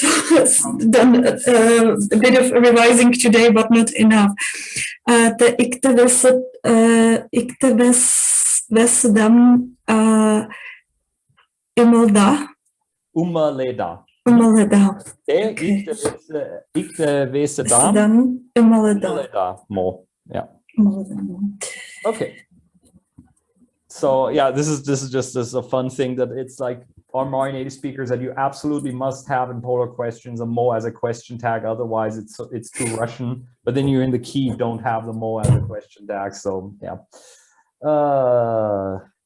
Okay, so exercise 6 and now for something completely different. We're just going to be reading these terms, and we're starting with Luan. So it would be latkum, latnirumsha. Very good. Then Sandra.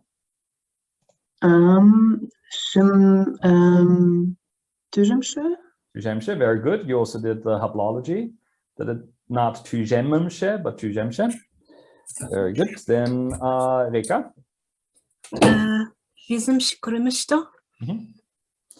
Yep. And Valentina. Shimetat Pele. And Sonia. Latnele da ik Yes, but what would be even better would be if you said, I mean, it's absolutely fine, but even better would be something like latniletat. That or latnil tichmashat, like tichmash is a whole, like 14 holes and a third, and a third. Yeah. Okay, then Luan. Korimsho koro ikimshe korum lashta. Very good. Sandra. Shimlimshe ilashte. Very good. And Reka.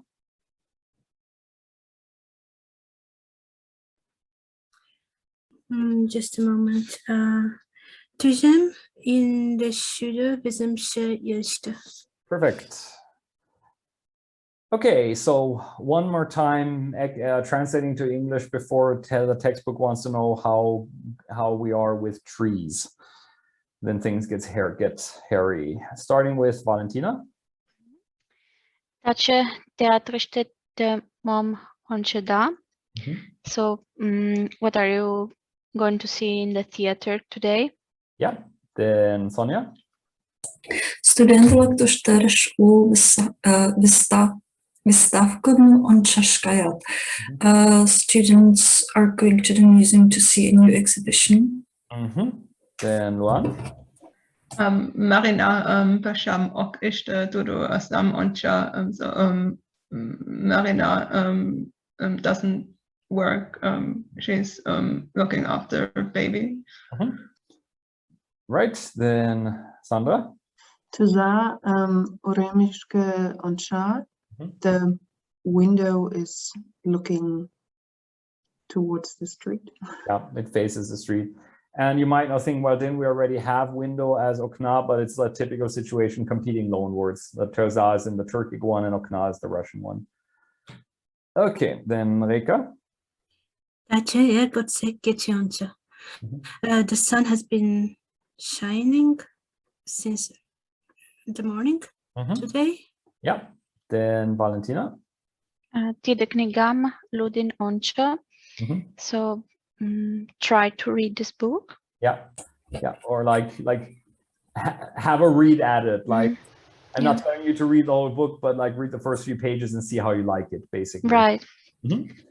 And Sonia. Kumam kochkum oncho. Have a taste, have a try of kumam milna. Very good.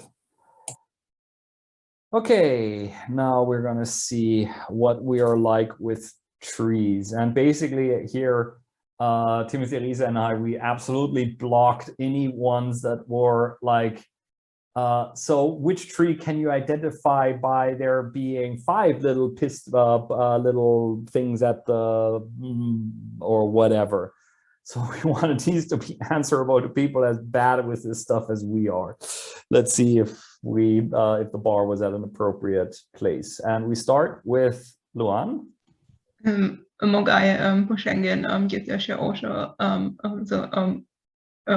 Which tree's trunk is white? It's queer birch. Very good. And then Sandra.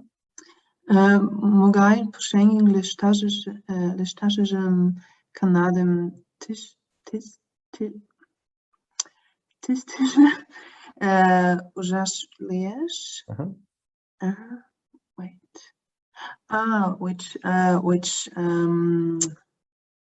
Which trees' leaves are on the Canadian, can be seen on the Canadian flag? Yes. Vashtar, the maple tree. Yep. And then Reka. Mogai pushengim uyelan ale roshtolan surastarat. Koj or any of the others, I don't know. Yeah. So which tree is decorated for New Year's or Christmas? Some kind of pine or whatever, you know, like. Yeah. So here, like in the prototypical one in Russia, I would say is the fir tree, if one does it.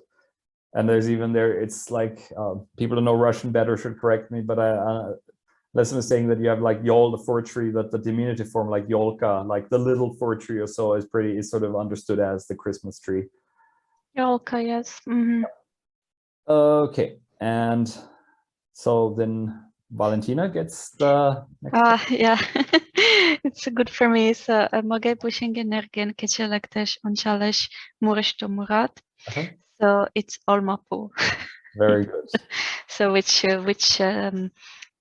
tree is, let's say, is mentioned or is sung on in Kecselektes onchas song.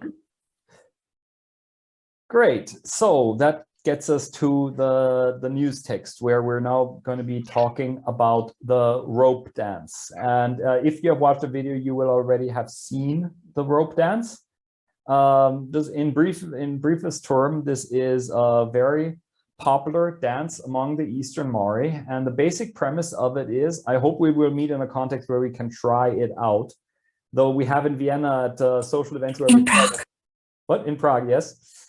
We have had a limited amount of success with doing this in real life, but sometimes we have managed it. The basic premise is that you have 2 rows of people, and they sort of go into each other, and every person, you always, the basic premise is you go left by one person, right by the other person. So you're like weaving the rope into each other, and then you turn it around on the ends, and that's where it often falls apart. And it seems very simplistic. There are some moves that one does it, and that one does during it.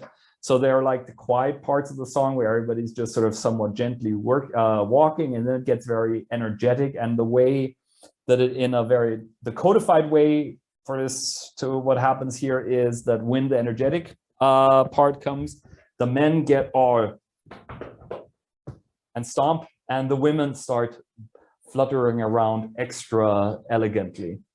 How well people adhere to this rule often depends on what they have consumed before it. So we have, when we were in Bashkortostan over a week, I lost count of how many kandaras we had to we danced over the course of it, because in every village we would get to, it'd always be kandara, kandara, kandara, and somebody would get the accordion, and we would start dancing it. And we saw various different levels of energeticness during the kandara, where people were really serious about this, the show. And then we had some where people were just sort of halfway dragging themselves back and forth through the field. And the kandara, I mean, basically this is very brutal framing, but it is the Eastern Mari village tinder, basically. That it's where the guys all get to present themselves to the girls and vice versa. Because in the kandara, the way that everybody's weaving, everybody goes by everybody. So everybody gets to demonstrate themselves to everybody else and be them and see them. Yeah, it's only the person that is right behind or in front of you or behind you, you only get to walk by at the very corners. But yeah. Yeah, or so drunk they only walk straight. Yep, we had a kandara like that too, where there's just this completely drunk out of his mind guy who was just walking back and forth, and everybody made the kandara work around him. Okay, but we will look at a video of it afterwards. First, we will read a text about it. And wait a minute. I think, yeah, Valentina had the last one, so Sonia gets the first line here. Jo. Mari vlaken brandashtem kandara kushtemashim vashke ulotnyam apalen nalesh. So the Eastern Mari brand or brand dance will soon be known to the whole world. Yep.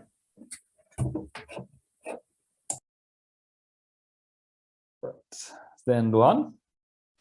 Bashkortostan Republiken Tyverada Semektish Bashayengshaflak Tegak Ashi Kandera Festival Konkursen Organisator Shoden Shoriyengshaflak Shogisho Expert Kommissi Ertische Kengeshem Kilometer Kushistisch Shonisho Kandera Kushtimashem Rossise Rekord Knigashke Potash Joden Wosen. So wait.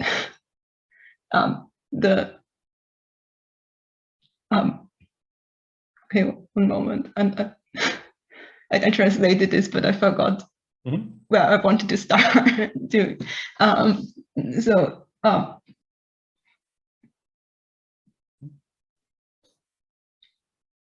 So this is I know it's basically this expert committee consisting of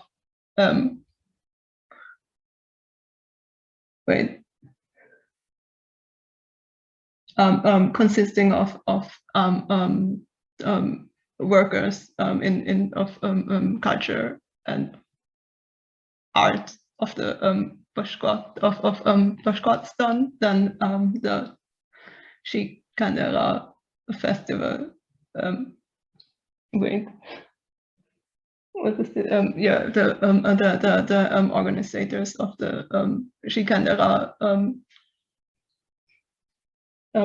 festival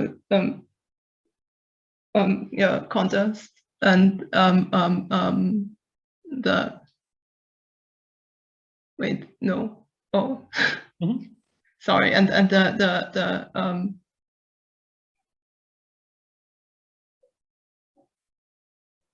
only thing that they're missing is this here. Yes, I know, it's like, and the people from the what's this actually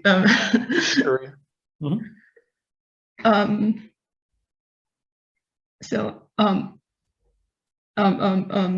like asked to put this I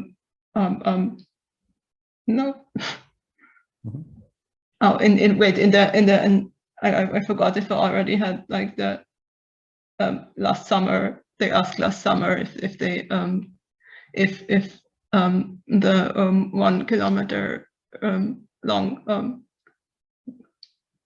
Kandera dance could be put in the Russian book of records. Exactly. Yeah. So I mean, it's obnoxiously long here because I mean, all of this is the subject, but yeah, I think we got it in the end. Right, then Sandra. Kandera akrit gozo kushtelmash. Oh, this is unfair, but yes. I'm sorry. The Kandera is a dance of all times. Yeah. Reka. Okay. Tudo kaliken kuatlavijim. Başkaşan ilimizim. Für Tüslan da ilişlan kuanan moştumuzum onçıkta. Okay, so it shows the people's strong abilities or skills, their harmonious life together, does it make sense? Yeah. And their capability to be vital and happy. Yeah, and also like their ability to like rejoice in nature and life is the last part, or to take joy in nature and life. Yeah. Okay, then Valentina. Okay. Tide kushtimash lach ervel kundemishten ilishe marivlakin gena ralalt kodin. So I think this means that the tradition of this dance has been preserved or has remained in the Eastern Mari land. Exactly. Or maybe only in the Eastern Mari land. Not sure if other Mari are doing it as well. Yeah, yeah. They mean like this lach is like part. It means like precisely, exactly. So basically, just. Yeah. Then Sonia. Tudun veikotšam šižašlan ervel Mari vlak teme real jamla sim počiš davalten ončman. I'm quite surprised at the combination of veikuat. It's like saying the same thing twice. Yeah, but this is a common phenomenon, not just in Mari, but in across in many languages. And I was actually talking about these with Reka not long ago, that you'll have compounds consisting of two synonyms, and it's especially common when you have the two synonyms coming from different origins, from different etymologies. that we have things like an orchard in Mari, is a sat pakcha, which is just a garden. Once the Russian word and once the Turkic again, originally Persian word, then there. Here again, you have V and then Quat. And Quat is, I mean, Mari got it through Turkic, but it's actually originally an Arabic word. And this is just, it's a fun thing that I once saw, like an Indonesian word list, and it had Quat as strong on there. And I thought, okay, this is wild that we have like a word that's basically exactly the same in Indonesian and Mari. It's Arabic in both cases. But so yeah, it's this kind of synonym, this kind of pairing of synonyms happens quite a bit. Yeah, I just wonder about the structure of the sentence, and I will try to translate it, but I'm not sure if I succeed. So the power, like, of this dance, I would say that's what student refers to. So the power of this dance should be viewed or must be careful, not so. You said viewed because we have this onchas, but to be seen. Remember onchas as a spectral modifier also, that it was like to try something, to like when we had this luden oncho, have a read, or kochken oncho, have a taste. And so like yeah, and it's combined here with taval 10. It's like to stamp your okay, to stomp, like you're producing the rhythm of the dance with your feet. Yeah, okay, so tavaltash was an awkward word to translate here and in general, because we have it as to stomp, but what it really is like doing this specific Mari dance. This is something that it's like, we'll see it in the video, and it's like, this is something the Maris are famous for. Like even in Tartu, where you have all the different Finno-Ugric minorities, a friend of mine once called it, said that the people in Tartu in his generation would call it the Mari shuffle. Specifically this dance that you have, like, that they wear these really heavy boots, and they like to do this on a wooden floor, and then they start their dancing, which is sort of this stomp dancing, and it always goes boom, boom, so it's like if you have upstairs neighbors that are Maris, that's what you're constantly going to be hearing from upstairs. And this is what is meant with tavaltash. It's not like a child stomping its feet because it's annoyed. It is doing this specific dance.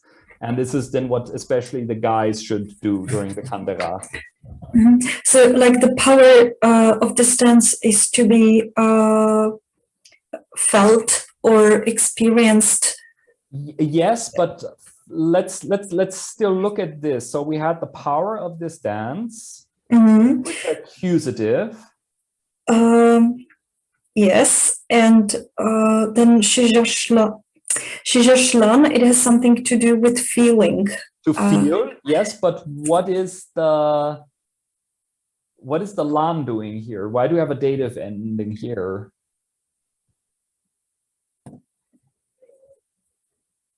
I mean, I think you are pretty close to the correct reading of it. I'm not sure, but thank you for support. Erval Mari Vlak, it's clear.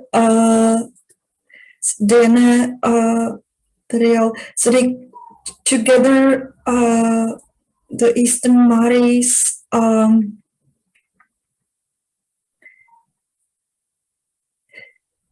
they kind of like start with a lovely melody.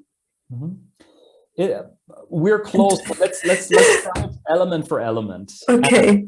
And, we can do it together. So the first thing, let's first figure out this here. So it is Tuden vi kuacham shijashlan. So it is, as you said, it's for its to feel like its strength, and then shijash to feel, and lan, the dative ending, that is also attached to infinitives to mark that it is final. So it's in order to blah, blah, blah. So in order to feel its strength, and then we had... You start to feel the strength. The Eastern Maris start. Not the Eastern Maris. The dance is the dance starts with a beautiful melody. careful. Careful. So in order to feel its power, and then we have here the subject tavalten oncheman, which is like one must try to do the stomp dance. So okay, this is the But subject. critically, Fine. one, it is impersonal. So it is in order to feel its power, one must try the stomp dance. And how should one try the stomp dance? And this is all defining how to do it. So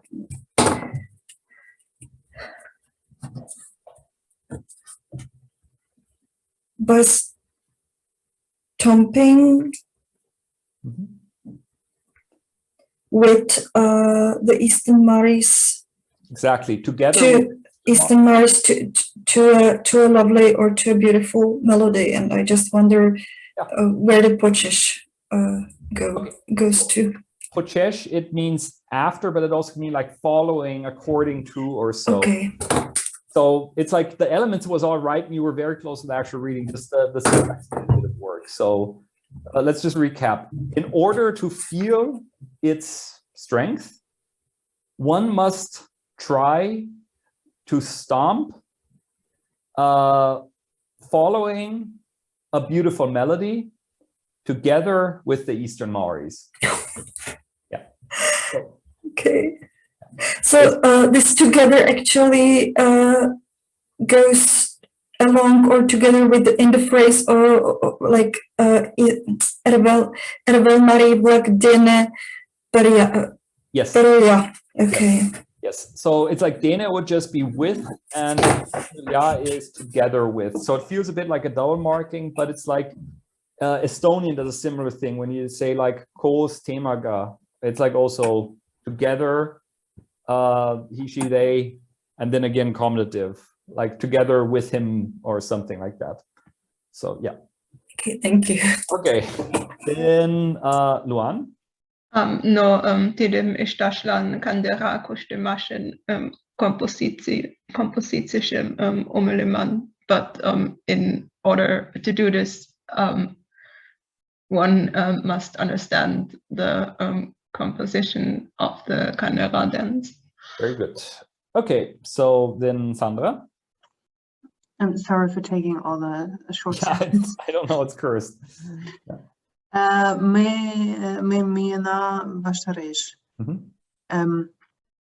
Literally, it says we go against. Yeah, but it's maybe in the other direction. We go against each other, like okay. towards each other. And Rika? Okay. The dingo dimak, ske konina den kaina, the vestrestosho, kustentosho England, shoda verke alle pula verkelien, kon buena. So during this, we go on our own route and coming closer to the people coming opposite us by dancing. And then we form a road by being or turning to the right or passing to the right or the left side of them. Yeah. More or less. Yeah, more or less. So what I think it was close enough that we understood it, but it was like this kushten tolcho yenglan. The person that is coming dancing at us. Yeah.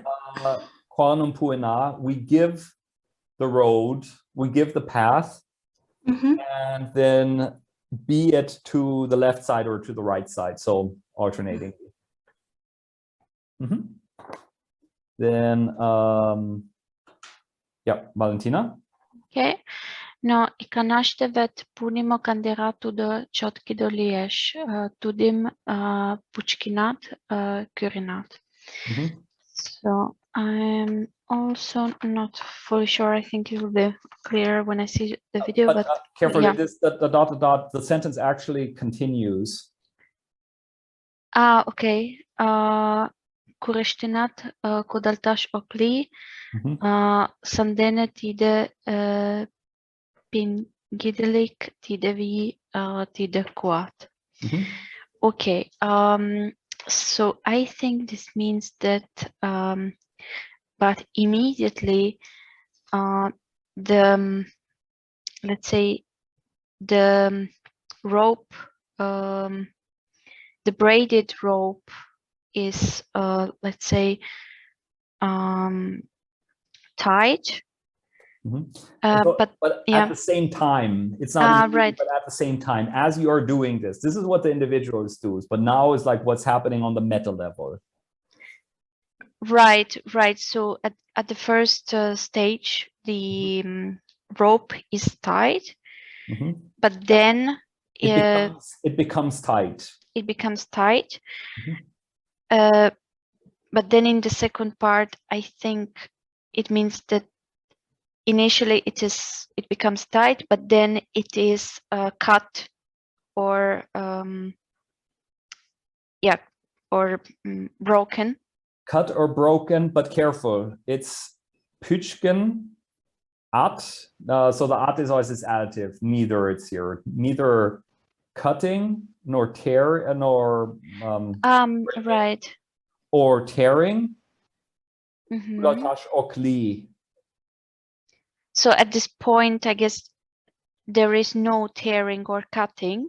Exactly. You can neither, it becomes the rope becomes strong, and you can neither cut nor break nor tear it. Right, and now it makes sense. So then where it says sandene tide pengidelik tide vite de quad, it basically says that that's why, or from there comes its strength and durability. Yeah, exactly. Yeah. So, and about this kudaltash, literally kudaltash is to throw, but this is a spectral converb construction that like a perfected one, tearing something apart or whatnot. Okay, then Sonia. Imashte kok dużym latkokamszu jeszcze Oshkart kundamashte kandara region kikshitan meer organization ishteme. So like previous year in 2012 in the region of Bashkort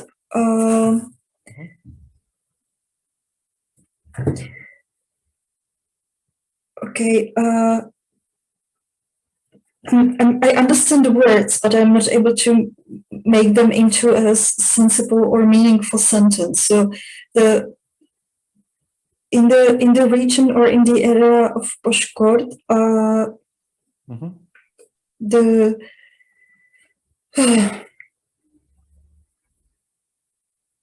it was kind of like they made it into the region of Kandara. Sorry, if you can help me again, but I'm not able to translate it properly. Yeah, no, this is tricky. So last year in 2012, in like the Bashkir lands on Bashkortostan, Üsteme, like it was done, just the passive participle. Organisatium, an organization. What kind of organization? A Mehrorganisation, like a community organization. And then is like Region Kükçetan, these two belong together, like on the regional level.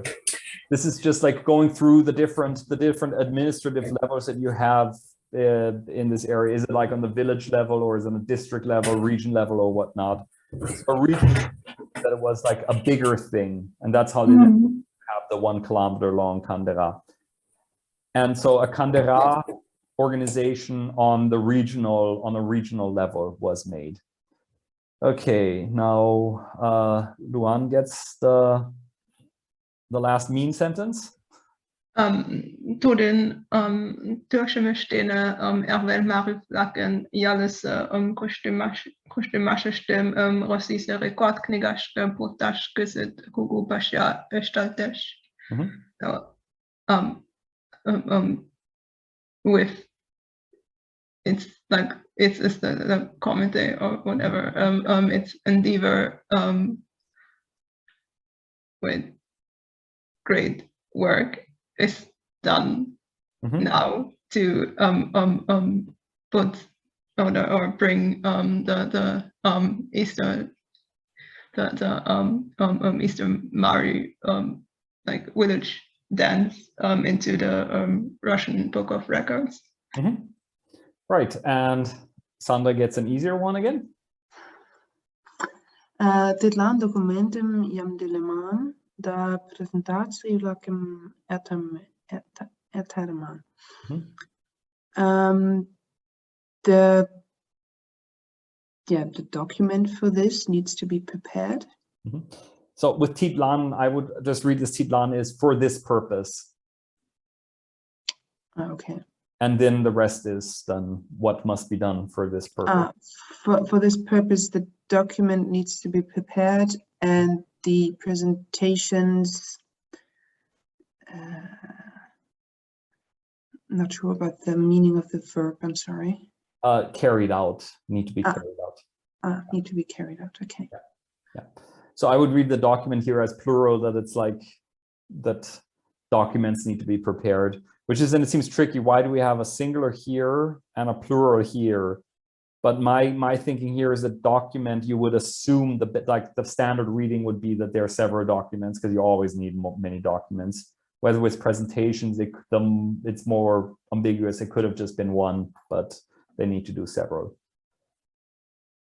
Okay, are there any questions pertaining directly to the text? If not, I'm going to stop the recording now. So those of you watching at home, see you next time.